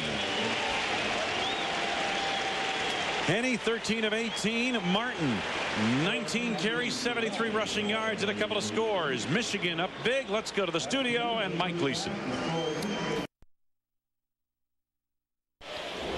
Skies are trying to clear here at Michigan Stadium in Ann Arbor, Michigan, and some questions may have cleared up on the Michigan Wolverines following their loss to Notre Dame. You know, the die may have been cast in this one last week when Michigan fell at home here in Ann Arbor to Notre Dame. But here in the first half, I got to tell you something, Randy, it was the Max Martin show early. Well, he's done a wonderful job. Chad Henne's done a wonderful job. Michigan defensively have done a wonderful job. They finally have had a game, at least a half, where they've put everything together. Well, let's take a look at the highlights of the first half. And as I mentioned, in the first quarter, they started it with the sophomore running back, and he showed us some good moves inside. Boy, he was having his way. 19 carries, 73 yards. This the second of his 2 touchdowns. Then it became the passing game, and Chad Henne going to Jason Avant, his senior leader at the receiving corps. 2 touchdowns here, and Avant's had a big day. So Michigan being able to do what they want through the ground and through the air. And the numbers in the first half of play. Get a look at that rushing yardage and the third down problems for Eastern Michigan. Michigan, meanwhile, has been rolling. The Wolverines have averaged 5.6 yards per play in that first half. Eastern Michigan just 2.1 yards. And Quint Kesnick had an opportunity to catch up with one of the coaches. Quint, what do you have for us? That's right, Wayne. I spoke to Jeff Janik of Eastern Michigan. He said clearly his team has to settle down. He said initially he felt they were overwhelmed by the speed and athleticism of the Wolverines. He pointed to the kick return by Breston, the punt return, where he had 2 players in position to make the play. He also pointed to his long snapper, who he's never seen mishandle so many snaps. He says Matt Bonet's got to settle down, keep things simple, and just start making some plays. Well, Eastern Michigan's defense will have to settle down first because they'll be on the field here to start the second half. Opening kickoff to the second half, and here come the Wolverines. Out across the 35-yard line. Outstanding kickoff return, but Carl Tabb, the veteran wide receiver, 39-yard return. Wayne, of all the problems Eastern Michigan faces in this second half, they first have to come up defensively with how do you stop Michigan. And Michigan looks like they're going to bring in their backup quarterback and give him some opportunities. But until their defense can stop Michigan, they're not going to get enough chances on offense, and they haven't been able to do that at all today. Well, you heard John Cooper at halftime say he'd get Chad Henning off the field, get Gutierrez in there right away, and that's exactly what Lloyd Carr has done. Does this sound unusual to you that Lloyd Carr be listening to a former Ohio State coach? Well, but knowing that Lloyd Carr not one to have much of an ego, he's going to do what he thinks is right, whether Absolutely. It's an OSU coach that suggests it or not. And Gutierrez is not necessarily your typical backup. This is a guy that was scheduled to start last year at the beginning of the season, came in with the injury, and Chad Henne was a surprise starter as a true freshman in his first game and hung on to it for the rest of the year. So Gutierrez has plenty of ability. Second down for Michigan. And once again, Max Martin gets the call off the right side. EMU reacting quickly on defense, and that was Richardson, the outside linebacker who came over to make the play. Third down coming up. Michigan traditionally has been a team that plays a lot of different players, but one of the positions you don't see a lot of players play is at the quarterback position. They generally have a starter that plays in there, and they don't rotate that quarterback spot, much like they do the series of running backs you get in there, the number of wide receivers we've already seen today. So this is a nice opportunity for Matt Gutierrez to get some playing time. Gutierrez has come in having played 20 games in his career. He's a senior. Martin, too big a crease there. He's got a first down into Eastern Michigan territory. Bracey put him away, but the man who jumped on that play was Josh Hunt. He was the principal defender, number 91. 7-yard gain to a first down. Gutierrez, there was a lot of talk last year after he came back from the injury and again just was never healthy last year. Henne took over, and obviously Henne's a true freshman, Randy, and you don't have to be a Phi Beta Kappa to realize that who's going to start here for the next 4 years or so to speak. And Gutierrez, there was some talk that he might try to transfer out, but he had just 1 year left, and so he's decided to stay with the Michigan program, and this is a little bit of a reward for him getting some time here. But he's a good experienced quarterback, and it's a nice decisive throw to Jason Avant right there to pick up first down yardage inside the 35-yard line. And a kid like Gutierrez is a valuable commodity to have on a Big Ten team if your first-string quarterback either struggles or gets injured. Well, you got to give him a lot of credit to his character, realizing what he had here at Michigan, knowing that he could really help Chad Henne develop. Henne's such a young kid. Even though he played all of last season, Gutierrez has been in this system.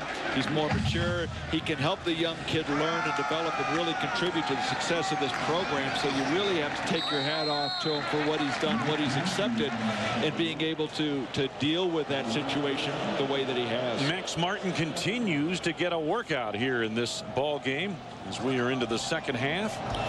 Remember, Wayne, when we were doing Michigan a couple years ago, all they had was Gutierrez as the next guy to step up after John Navarre. And it was the injury early in camp that year that really threw that position into a huge question mark. And it was Henne that came out of nowhere and played. But 2 years ago, they thought Gutierrez was the only quarterback they had on campus with any kind of experience that would have been coming back that next year. Gutierrez looking to the far sidelines. Got the fullback, Brian Thompson, who's angled out of bounds inside the 20 with a first down. Lewis responding from the secondary. Thompson caught his first career touchdown pass here at Ann Arbor in the first half of the second quarter. Yeah, you don't see the Michigan fullbacks carry the ball very much. They're lead blockers for the tailback. They're pass protectors for the quarterback, and they get involved in the passing game, but they are not much of a ball carrier. Carl Tabb at the top of your screen. Mario Manningham, a true freshman at the bottom. He caught a touchdown pass a week ago. And another true freshman, Kevin Grady, getting the call on a straight ahead move for about 3 yards down near the 15-yard line.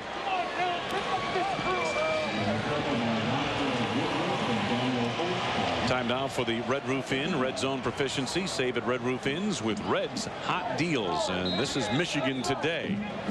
Mentioned earlier in the first half, Randy, coming into today's game, they have been less than impressive in the red zone. 5 empty trips out of 9 possessions, but today they've turned that around. An 0 for 3 last week. And Notre Dame's certainly a different team than Eastern Michigan, but you still have to execute, and Michigan's done a nice job today. Gutierrez being pressured by Howe, able to escape out of bounds, but I believe he lost a yard or two back to the 18-yard line.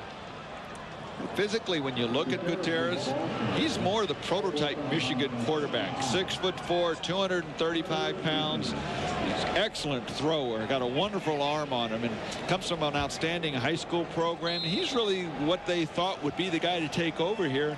Just unfortunately, as we talked about, didn't turn out that way with some opportunities and some timing. But he's more than a capable back. Oh, absolutely. You know, if you have to go into a couple of games with this guy at the controls, all is not lost. And with the injuries Michigan has had on their offensive line, you have to think Chad Henne's going to take more hits this year than he did last year. Gutierrez very patient. Oh, nice catch. The freshman bobbled it for a moment, and he's got a first down inside the 5-yard line. Mario Manningham from Warren, Ohio. He had a catch for a touchdown, a 25-yarder against Notre Dame in the second half a week ago.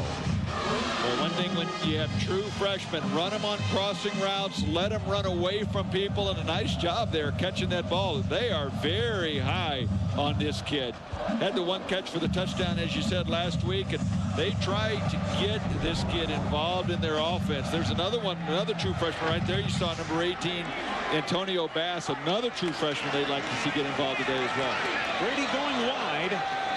And the Eagles respond this time, sifting out to make the play. Olivier Gagnon-Gordillo. Wayne, if you're Eastern Michigan, you have to look for small victories, things that you can start building on. 38-0 in this game. You probably aren't going to pull this one out.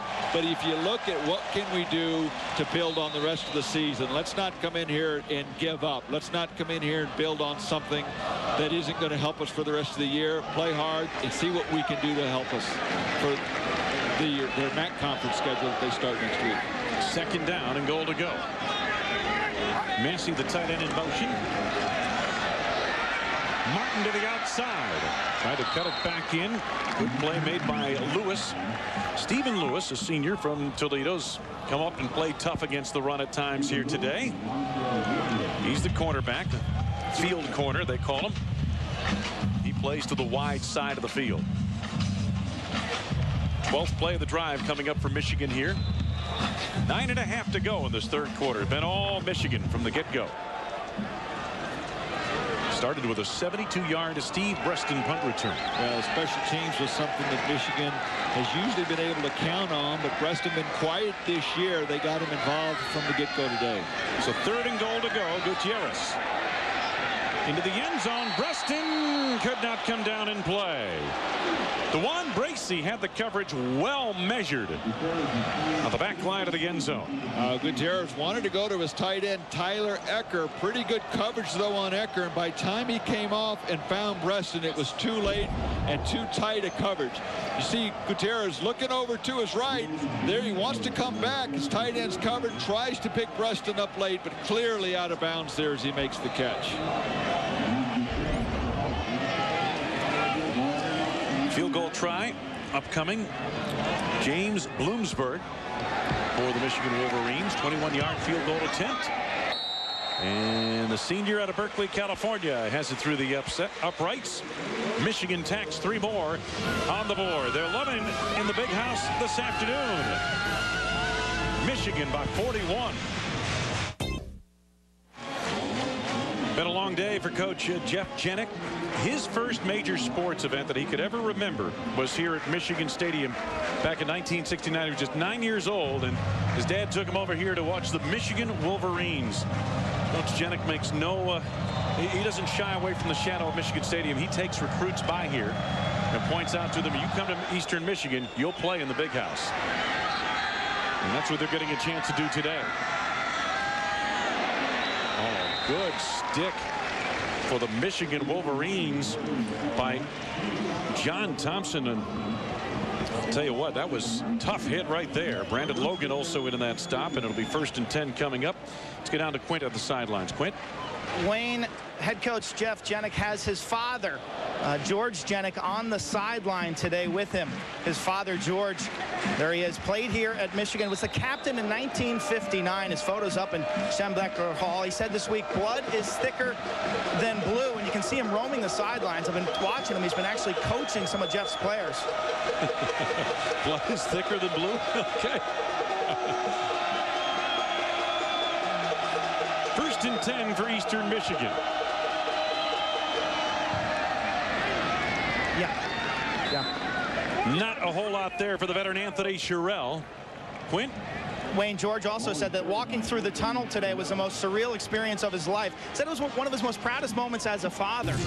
But to walk in as a member of the Eastern Michigan contingent was very strange for him, having been a captain here back in 1959. Keep in mind, he's been a high school coach for over 40 years, so his input on the sideline is certainly welcome. Yeah, absolutely. He knows what he's doing down on the sideline, just not that sideline. He doesn't usually go to that sideline here at Michigan Stadium when he visits. 2nd down, a little slip handoff and up the middle. And the Wolverines again have reacted very well. I've been impressed with the way they have stayed at home against the run as Anthony Sherrill makes the carry there. There's the former Michigan captain right there, George Janik. as Quinn pointed out, longtime high school coach. 1959 captain of the Michigan Wolverines. I bet you today he almost went out and reached up and touched the banner. Except that he realized he was wearing green today. I don't know that he actually went out and wanted to do that. Maybe he thought it was, maybe he'd like to touch it going off the field with it being 41-0. But it's got to be a special moment for him. Absolutely. Sherrill, did he make enough for the first down? I believe he did. He had to get up just about to the 30-yard line. Grant Mason forced him out. What a proud feeling that must be for George Jennings there to see his son coach a major program, his second year at Eastern Michigan, come in here and play Big Ten football, and knowing that Jeff Jennings has got what it takes to put this program back where it wants to. You mentioned 4-4 last year in the MAC, first time they'd won 4 games and had that kind of success, and he believes in this offense, this spread offense that he wants to bring in that they ran at Northwestern when he was there at Northwestern with his offense coordinator Howard Fagans. They learned that from Kevin Wilson, who's now down at Oklahoma, and they believe in it. This is an experience that he hopes, even though it's 41-0, things haven't gone real well for him, his players may be able to grow through, and that'll help them as their season and their careers continue. Anthony Sherrill taken down by Rondell Biggs. Just to get back to Coach Jennings for a moment, he didn't start coaching right out of college. He was in the automotive business and didn't begin his coaching career until he was 29 years old. So he's made a pretty quick rise up the ladder. Usually it goes the other way around. They're in coaching, they wind up in the automobile business. Or the insurance business. For some reason. You're selling something, because when you're a coach, you're selling your program, you're selling your school. And like we said, Jeff makes no bones about it. He brings kids by here when he brings them out on recruiting trips and says, this is where we intend to play. I had a wonderful visit with him, and just an energetic, enthusiastic guy. He'll do a great job. Off of that Randy Walker staff at Northwestern. Quick toss on a slant for short yardage. Gain of about 6 yards out to the 35-yard line. Michigan very sound fundamentally on the defensive side of the football here today. Behringer and Mason make the stop on Delorier, the big wide receiver who's been quiet today. Been quiet. Michigan been sound in all aspects of their defense. There's Jim Herman there, the defensive coordinator. He was a little bit upset after last week's game, even though defensively they played fairly well. They played very well defensively. It hasn't been the kind of outpour of success defensively that he wants his defense to have, especially with as many veterans as they had coming back off of their team last year. Lloyd Carr said he liked the way his defense showed up and played physical football, the way they ran to the ball. That's the kind of attitude they need to have throughout the season. Delorier on that first down reception. And the tackle made by Grant Mason. It is a 1st and 10 at the 42-yard line for EMU. So as you mentioned, baby steps, and the Eagles starting to move the football a little bit here. I like the way that they're almost taking the scoreboard out of their decision making. They need to get into something that they feel they can do. Let's work on our plays. Let's coach our kids with what it is we do, and we'll build from that. Comeback screen. A.J. Bennett. Oh, delivered a nice blow on the end of that run into Grant Mason. And he's close to the first down, a gain of 9. Back to Mike Gleason. Oh, Wayne, we go back to the Dome. Syracuse hosting Virginia. First trip for the Cavaliers there since '77. Syracuse trying to protect their home turf. Patterson to Kowalski. It's 17-14 now. 3-point game, Virginia on top. Things have tightened considerably there. A quick call here. And Eastern Michigan moves the chains once again. So a nice steady drive as Anthony Sherrill picks it up. John Thompson on the tackle. Haven't seen Tim Connor, the true freshman, in the backfield much at all today. It's been Dwayne Harrison, and in his second half, it's been Anthony Sherrill.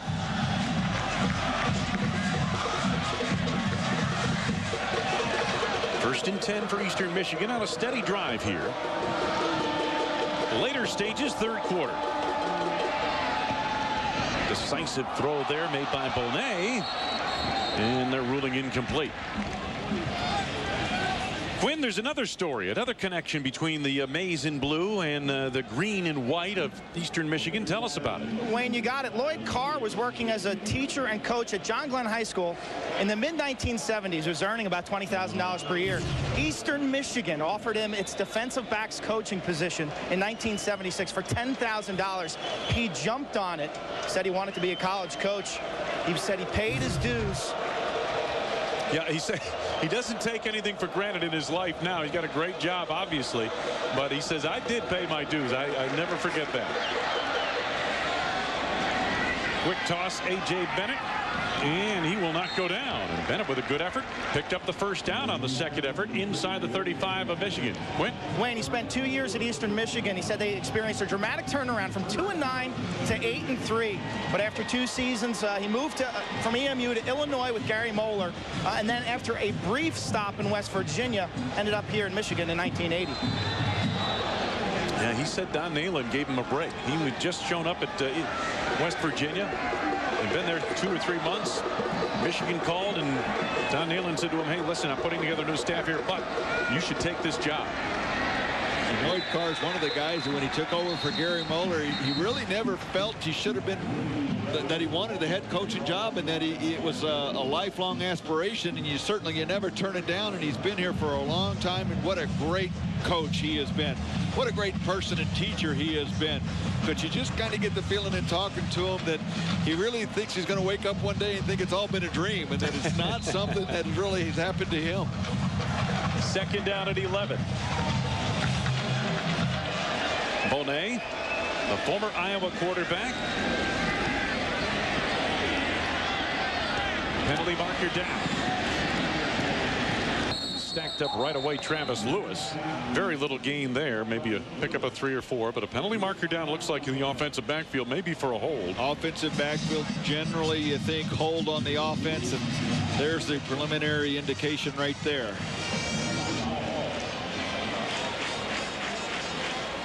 We've had 1 penalty accepted today. 1.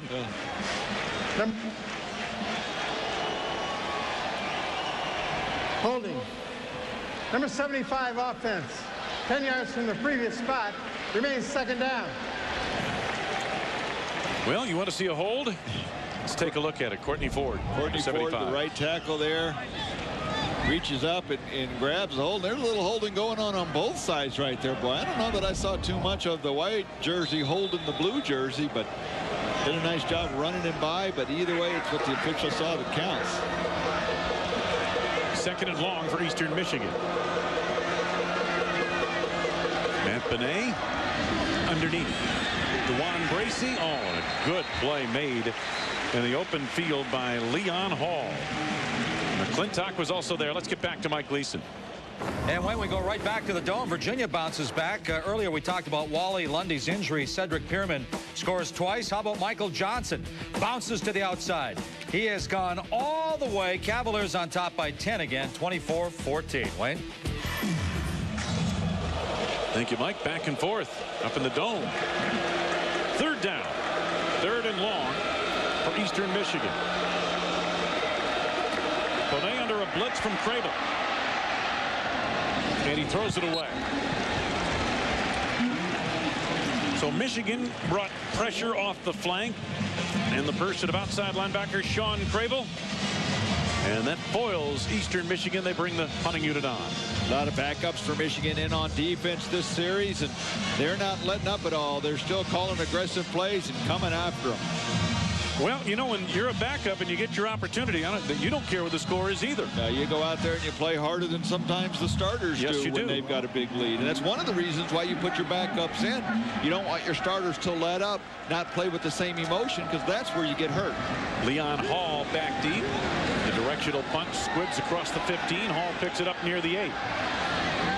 Hall dancing, but not very far. Short of the 15-yard line, the Wolverines will start this drive. It has been all Michigan. Matt Gutierrez and the Wolverine offense looking to add to it when we come back. Well, as good as it's been for the offense, it's been good for the defense as well for Michigan. Let's take a look at the Cooper Tire defensive stops of the game. Watch this one right here. That's the linebacker, David Harrison. Harris on that play, and then Lamar Woodley took over, pressuring the quarterback, Matt Bonet, and then responding to the run. And this play, Morgan Trent able to pick it off in the deep secondary. It's been all Michigan on both sides of the ball. Matt Gutierrez, second Michigan quarterback of the day, out of the field. First down at the 12-yard line of Michigan. starting a rare drive deep in their own territory. Gutierrez looking around. This play is broken down. They don't draw him up this way, folks. Especially with a near interception on the end of it. Blake Smith stepping in front of the intended receiver downfield. They don't draw it up like that, but pretty good coverage by Eastern Michigan not to let a receiver run open for that period of time. Pretty good play by Gutierrez, though, moving around as a flag has come in late there. Looks like it's going to go against the Wolverines. It's either going to be holding or it may be an illegal man downfield. And usually in that case, when the quarterback's running around. An eligible receiver downfield, number 70 on the offense. Penalty is declined, second down. That's the word I was looking for. Ineligible rather than illegal. We knew what you meant. Let's not get into that aspect of it, but usually it's one of those linemen they just kind of release. They get lost downfield a little bit. Well, sometimes you see your quarterback running around, you think your quarterback's going to run, so you want to go help out. You start getting a little aggressive. You want to try and make a play, get down, throw a block, and you cross the line. Antonio Bass, the freshman receiver, in motion. Big hole up the middle and a first down run once again for Max Martin. He played special teams last year as a true freshman. Second on the team with 123 rushing yards at 3 carries for 18 yards against Texas in the Rose Bowl last year as a true freshman. Well, I think Lloyd Carr's got to be happy with what he's seen out of Max Martin. He's a back that's held on to the ball. You never know how long Michael Hart's going to be out. That hamstring that he's got now could be a week, it could be a month, it could be however long, and you don't know how quickly the kid heals because he's such a young player, just a sophomore this year. Max Martin has done a nice job running inside, running hard. He's got the speed to run to the outside, and most importantly, he's held on to the football. Yes, he has, and he's close to 120 yards rushing now. Richardson and Lewis make the stop after a 9-yard gain for Max Martin. How things change. Martin played special teams last year, comes in, he sees a fellow freshman and Hart get all the attention. Big Ten freshman of the year, doesn't give up, works hard, comes back, and bang, right after the first game, in the second game where Hart got hurt, Martin gets his shot now. Kevin Grady, another true freshman, gets recruited, comes in here, gets a lot of the limelight, and Martin just pays his dues and keeps working hard. And so far, at least today, seems to be working out for him. And does practice count?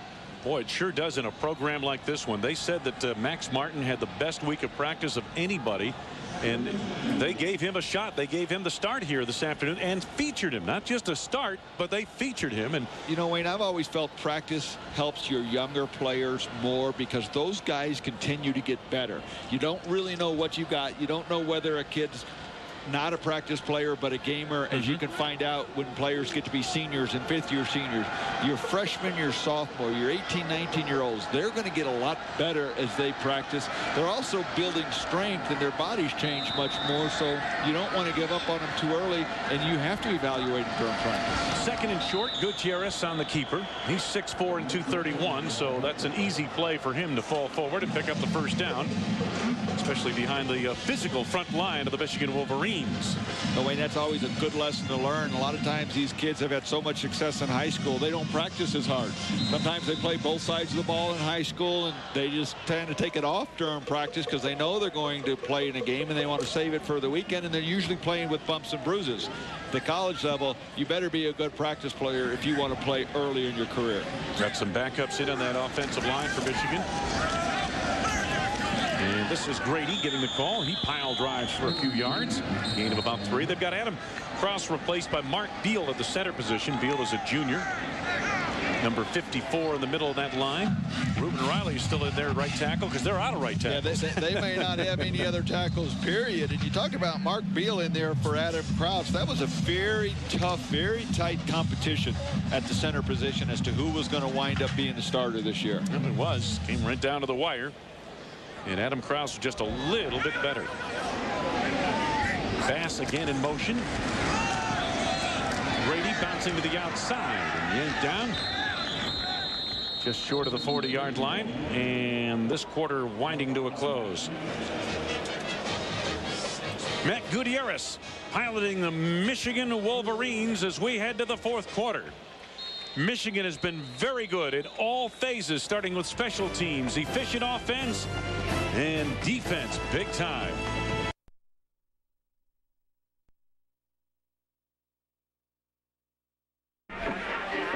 Strike up the band. They've been striking it up all day. Michigan a quiet third quarter after a 28-point first quarter. 10 of the second, 3 more in the third. The Wolverines putting together a steady drive here as we enter the fourth quarter. Wayne Larrivee along with Randy Wright, Quint Kesnick down to the sidelines. Great to have you with us from Michigan Stadium. Matt Gutierrez at quarterback. Massey has it out of bounds. Mike Massey, who is the younger brother of co-captain Pat Massey, the big defensive tackle. Patrick goes 6'8" and about 285, and Mike is no shrimp. He's 6'4" and 238. Boy, it's tough to be 6'4", 238 and be the smaller of the two brothers. This is my little brother. Well, they asked Pat Massey, did you ever beat your younger brother up when he was a kid? All the time, he said. You know? As though he would admit it if he didn't. All the time. Why not? He had the advantage. 1st and 10. EMU showed a blitz. Big running play, well executed running play to the outside. Jerome Jackson followed his blocking, very patient run, let that play set up, and he picks up first down yardage inside the 45-yard line of Eastern Michigan. Jeremy Perry, Rontrell Woodruff on the stop. 14-yard gain.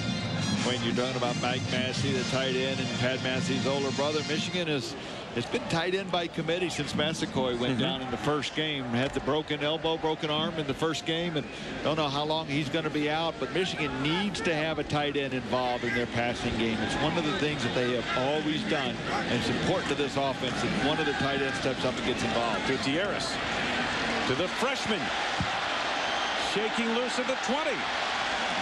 Manningham inside the 20 to the 18-yard line.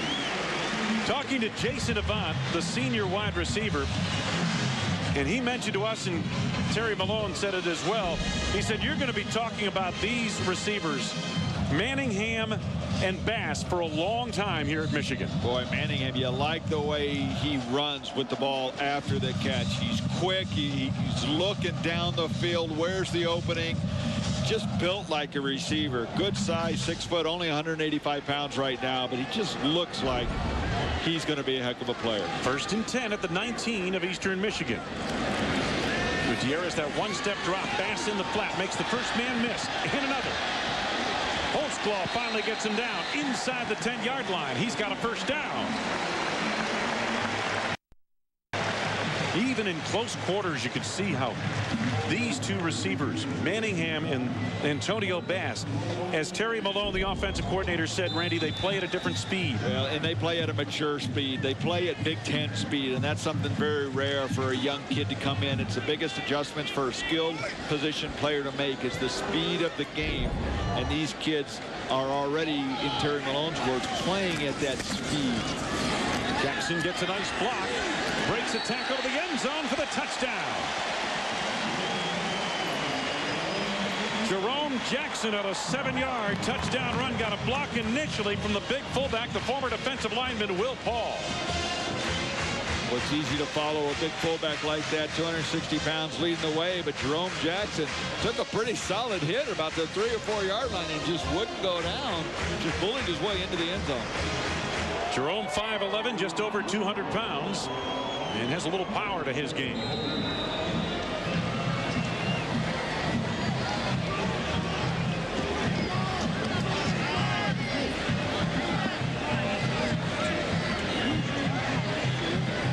Garrett Rivas, his day apparently done.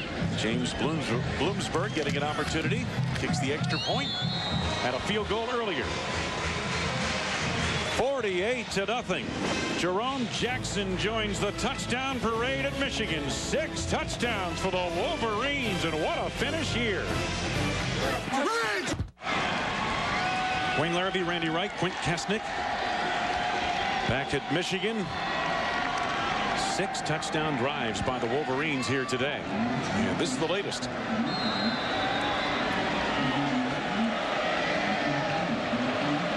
Been a long day for that man, the defensive end, Kevin Howe. He's played hard. Deep into the end zone with this kick, and Riley will down it. And we will head down to the studio and Mike Leeson. Wayne, you talk about Big East football. Louisville pounding Oregon State. Down West Virginia opens up a lead on Maryland. Power football here. 14 plays, Mike. 80-yard touchdown drive. That's Alan Schmidt with the score, and it's 14-6 now. West Virginia. Thank you, Mike. Right here, it's been all Michigan. And take a look at this. Beat Maryland last year. Led the Big East on the ground. Well, you know, that's not a lot for leading the Big East in Russia. 128 yards a game. That's not overpowering. 1st and 10 for Eastern Michigan. Anthony Sherrill to the outside, unable to escape, and they've got another quarterback in there once again. Tyler Jones back in for his 2nd stint behind center. Tyler Jones, a football basketball player in high school. He's a redshirt freshman. It'll be interesting to see how they develop the spread offense. And this is a guy that, you know, maybe you can certainly work this offense with his capability on the ground, where he's able to move back and forth. That's what they wanted. When they put in this offense, they really wanted a running back who could throw it a little bit, but they wanted a running back. Penalty marker down here. Incomplete downfield. Leaping attempt made by John Bonner, a true freshman out of Dayton. He absorbed a hit. Quinn? Yeah. Wayne, since 1950, Eastern Michigan has had 12 different helmets. They've gone through 16 different head coaches. They've had 9 different mascots. Remember, they switched from the Hurons to the Eagles. All the while, Michigan has stuck with the winged helmet, which came here from Princeton University in 1938. Fritz Chrysler brought it over because the gold on the leather helmets made the passing game that much more efficient. So Eastern Michigan looking for an identity crisis with all these helmets, and Michigan sticking to the most recognized symbol in college football. That's how it is. Usually the upstarts change the uniforms. Sometimes it helps. Nobody home for Eastern Michigan. He's trying to get it downfield to John Bonner. I wonder if Tyler Jones got crossed up on the pattern. Could have it. It's just maybe just lack of experience is certainly working with some of these receivers. But Wayne, one of the first things a coach does as he comes into a new program is change the uniforms. It's a lot easier to change the uniforms than it is to change the people. And sure you put your own stamp on it, and there have been a number of them, as Quinn had said, a number of coaches in different uniforms. In the Big Ten, the most graphic illustration of that point, Randy, was when Hayden Fry went into Iowa, a losing program, and at the time he went in there, the Pittsburgh Steelers are coming off 4 Super Bowl championships, and he made the Iowa colors the Pittsburgh Steeler uniforms, and they've been that way ever since. He had some success. Michigan will start in Eastern Michigan territory.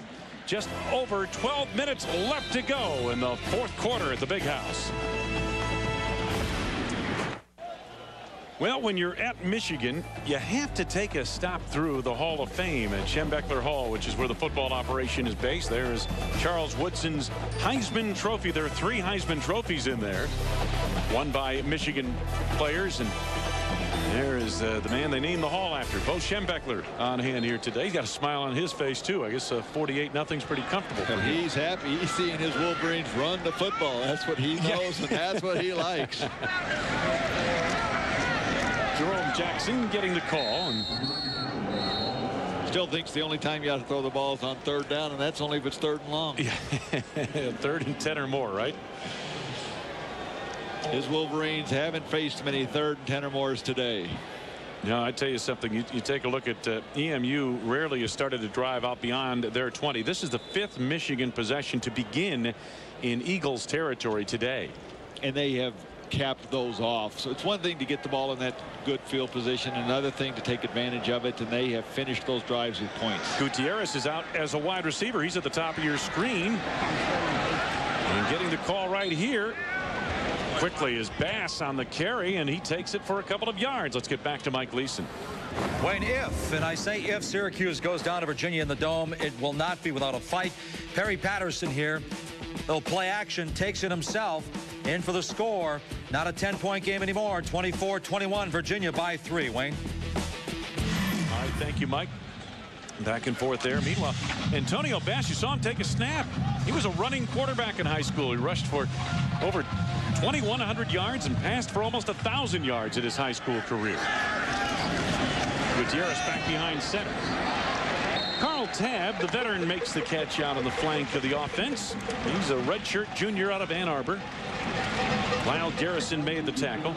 But Antonio Bass is, again, a wide receiver, a former quarterback. Steve Breston, if they really had to go 3 deep at quarterback, well, the third one would be Jeff Castle, who's been in this program for quite a while. And then Steve Breston would get the call. They've got a couple of good freshman quarterbacks. They want a red shirt, and they've got Chad Henne here for a few more years. So, you know, that's what they're trying to do. They're not hurting for guys who are capable of being emergency quarterbacks, that's for sure. And they take those guys that are outstanding athletes and capable of playing some other positions, and they develop those players at those positions, and it has worked out well for them. They have got a number of those guys that would fit that today. Elijah Bradley hit by Stephen Bednarik for a loss of yardage back near the 35-yard line. You're right, Randy. And, you know, the other program that used to do that was Illinois with Ron Turner.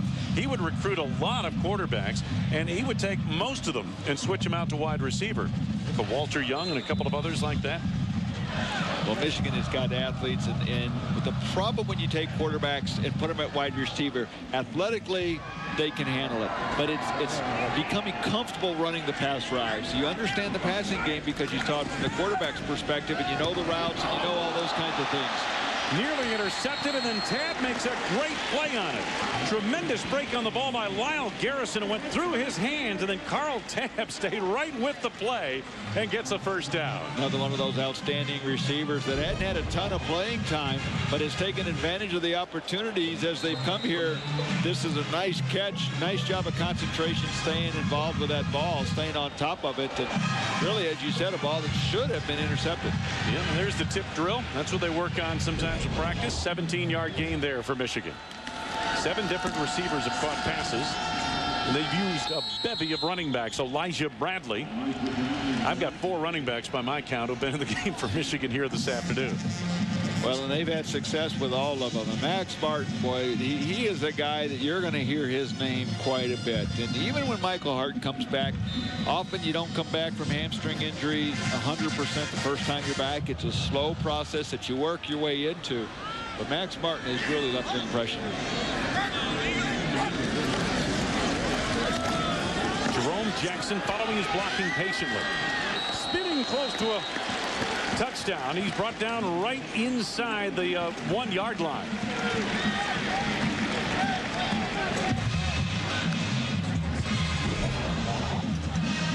Well, you see the right guard, the right tackle, both pull around the tight end, pick up some jerseys, and they just lay some lumber out there.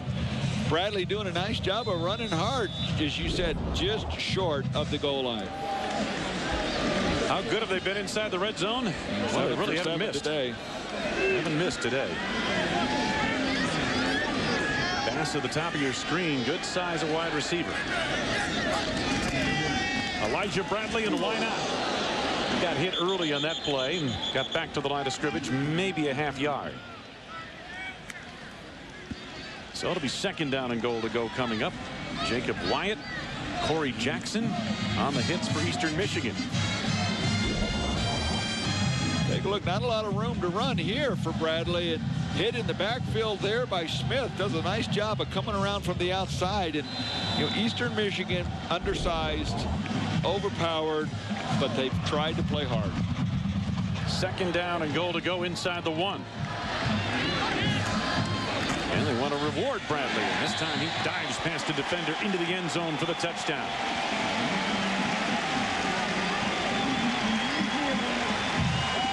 Elijah Bradley, junior, redshirt junior out of Hercules, California.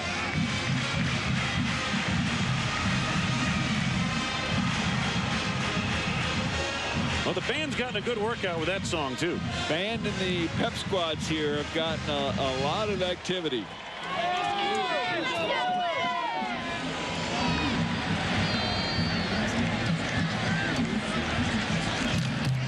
And the extra point is good. So Michigan continues to build. 55-0 Michigan. 7th touchdown of the day for the Wolverines. Well, 55 donut with 8:37 left to go in the fourth. Today's All-State Good Hands play happened back in the second quarter. Matt Bonet under pressure, put it up for grabs, and Travis Lewis went up and grabbed it for one of the biggest plays of the day for Eastern Michigan. Kickoff booms nearly through the end zone. And it'll be 1st and 10 for the Eagles at the 20-yard line.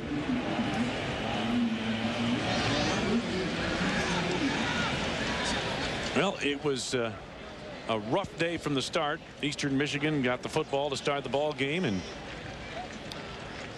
went 3 and out.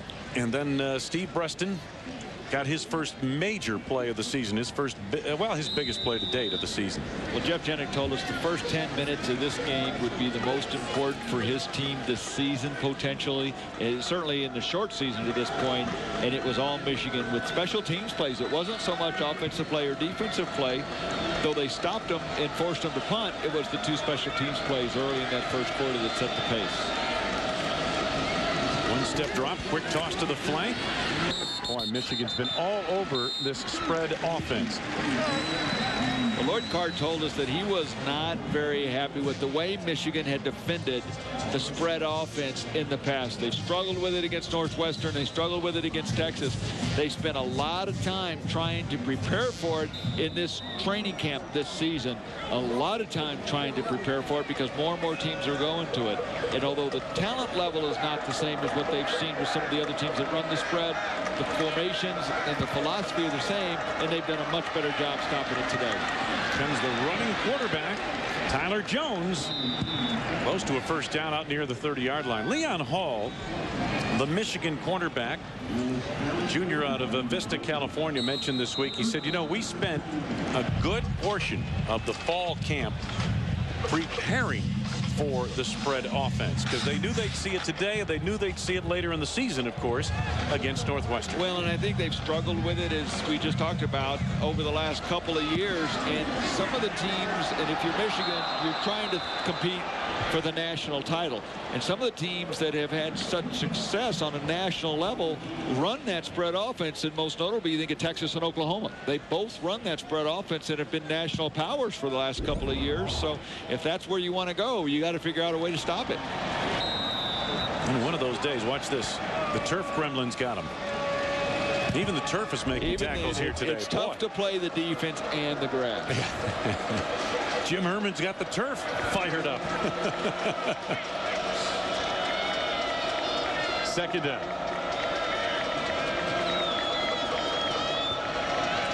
Oh, no chance there. My goodness, that came in a hurry. Tim Jamison, the outside linebacker.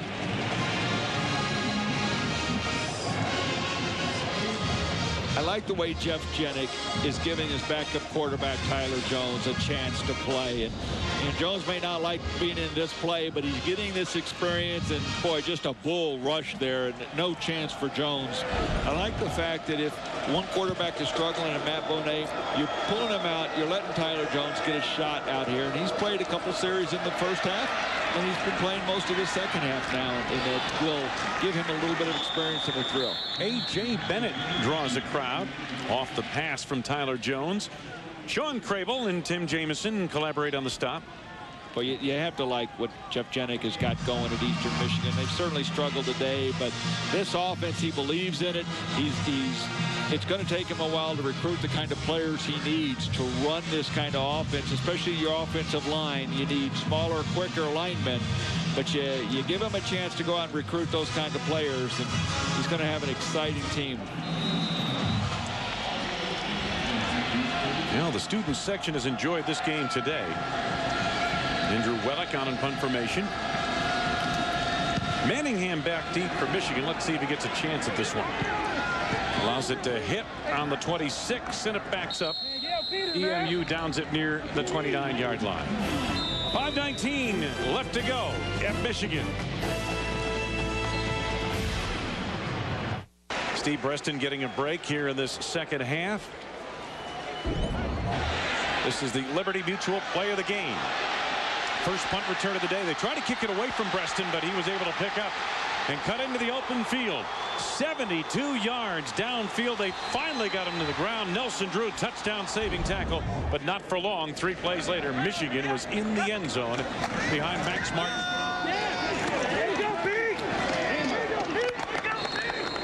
Jerome Jackson getting the call here. And it's going to be a second down upcoming for Michigan. Gain of about 9 yards. Jeff Castle, senior quarterback, Clinton Township, Michigan. 3rd quarterback to play today. They've got a couple of freshman quarterbacks, as I mentioned, that they really like for the down the road, but they don't want to play them this year. They want to give them a red shirt. Well, especially when you got Chad Henne, who looks like he's going to be here for this is sophomore year and then 2 more. Quarterback draw. This is Antonio Bass, I beg your pardon. And he picks up a first down. Back to the sidelines, Quint Kestner. Wayne, did you ever wonder how the 300-pounders on this Michigan team can maintain their weight? Well, we sat down with Matt Lentz this week, the right guard, who's 6'6", 311, and he took us through a typical daily meal plan. It's nicknamed Paul Bunyan by his teammates, and the calorie intake is off the charts. 5,000 calories per day. He eats 6 meals a day. Grazing is the key. His girlfriend says he never stops eating. Take a look. He's got breakfast, lunch, dinner, 3 snacks in between. And a lot of those things are plural. Pork fillets, plural. A few sandwiches. Keep in mind the normal diet is around 2,000 calories, and Matt's putting away about 5,000, Wayne. Oh, my goodness. Never stops eating, she says, huh? You know, you have to work to keep a physique like that. You know, it's not easy. You don't often see a diet like that and have a physique like that, and nor do you want to. But if you're a quarterback, as you were, you want to see a bunch of those guys in front of you. You know, the mac and cheese, the old college steak, as they call it. Eastern Michigan. One thing about the Eagles, they have played hard into the second half, and a lot of their backups are in there as well, getting their opportunity to play. Corey Riley, Spencer Smith on that stop for Eastern Michigan. Jeremy Perry's played well at times here today. He's shown up a little bit. 2nd and long for the Wolverines. They haven't had many of these.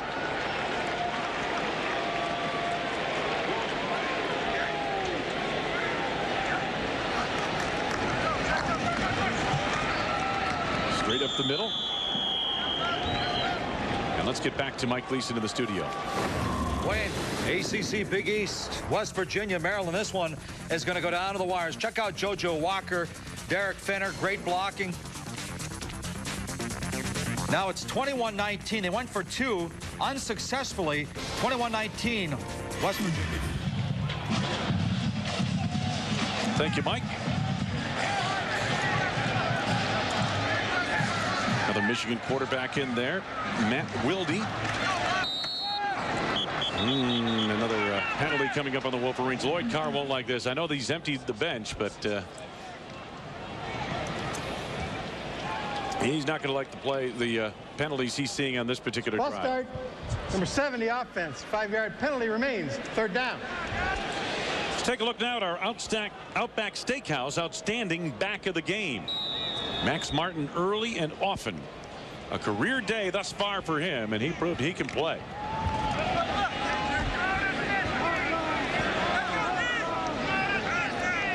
Third and long for Michigan.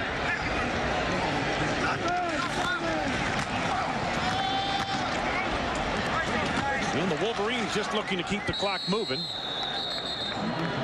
And it'll be 4th down for Michigan. So a rare punting situation coming up as Bradley got the call on that carry. Elijah Bradley. Things get a little tougher for the Wolverines. Opening Big Ten play next week at Wisconsin and then at Michigan State. And we said earlier this was a game they had to fix their problems, and I've got to think they got a lot of answers and answers they like to some of the questions they had coming into today's game. Back on track offensively, defensively, inside the red zone, did a lot of good things.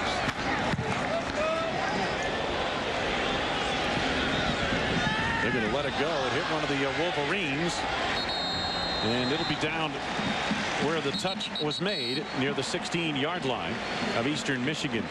Well, Quint Kesnick, I can't help but think, how would the teacher Lloyd Carr rate this performance by his Wolverines? Well, I think Randy just kind of gave a pretty good assessment, because yesterday when we talked to him, he talked about confidence. Well, certainly when you're winning 55-0, confidence is sky high.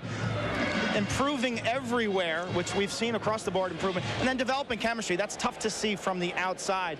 The big question mark for me was how could they handle the challenge up front on the offensive line with their assignments and no penalties, and I think they did a terrific job there. Well, you know, and again, they were a little concerned yesterday. They just didn't know how these kids would come off the disappointing loss, a bitter loss at home to Notre Dame a week ago. And they came out and they played their game. They played very efficiently and just have allowed nothing on the ground, next to nothing on the ground, Randy. That's been the most impressive aspect of this effort. I agree. Regardless of whether you're playing Eastern Michigan or you're playing Notre Dame, to dominate any team the way they have today on both sides of the ball, they could have been playing Notre Dame and they would have been very successful today. They could have been playing Wisconsin and been very successful the way they came out and did it today. Second down, loss of a couple of yards in that play. Tyler Jones at quarterback, finishing up for Eastern Michigan.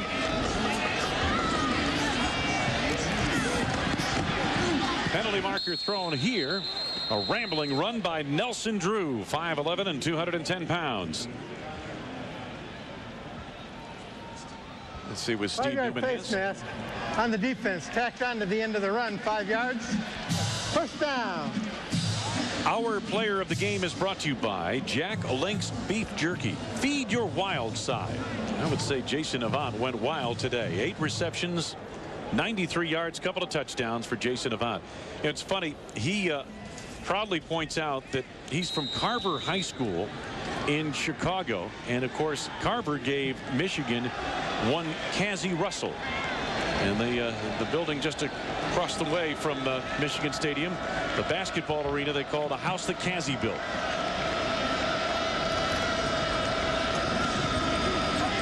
Big handoff, quarterback keep, Tyler Jones for short yardage. And further, Jason Avant was a basketball player in high school. He really wanted to play basketball. That's what he wanted to do. But it's funny how the football coach was also the basketball coach. So Jason said, well, I want to come out. I just want to play basketball. I don't want to play football. The basketball/football coach said, well, you got to play football if you're going to play basketball. So he did, and the rest is history. But he really wants to be a basketball player. And the fact that he's only 6'1", that probably contributed to his football decision as well.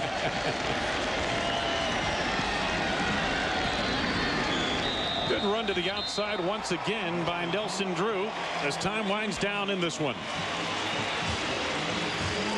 Michigan answered some questions here today.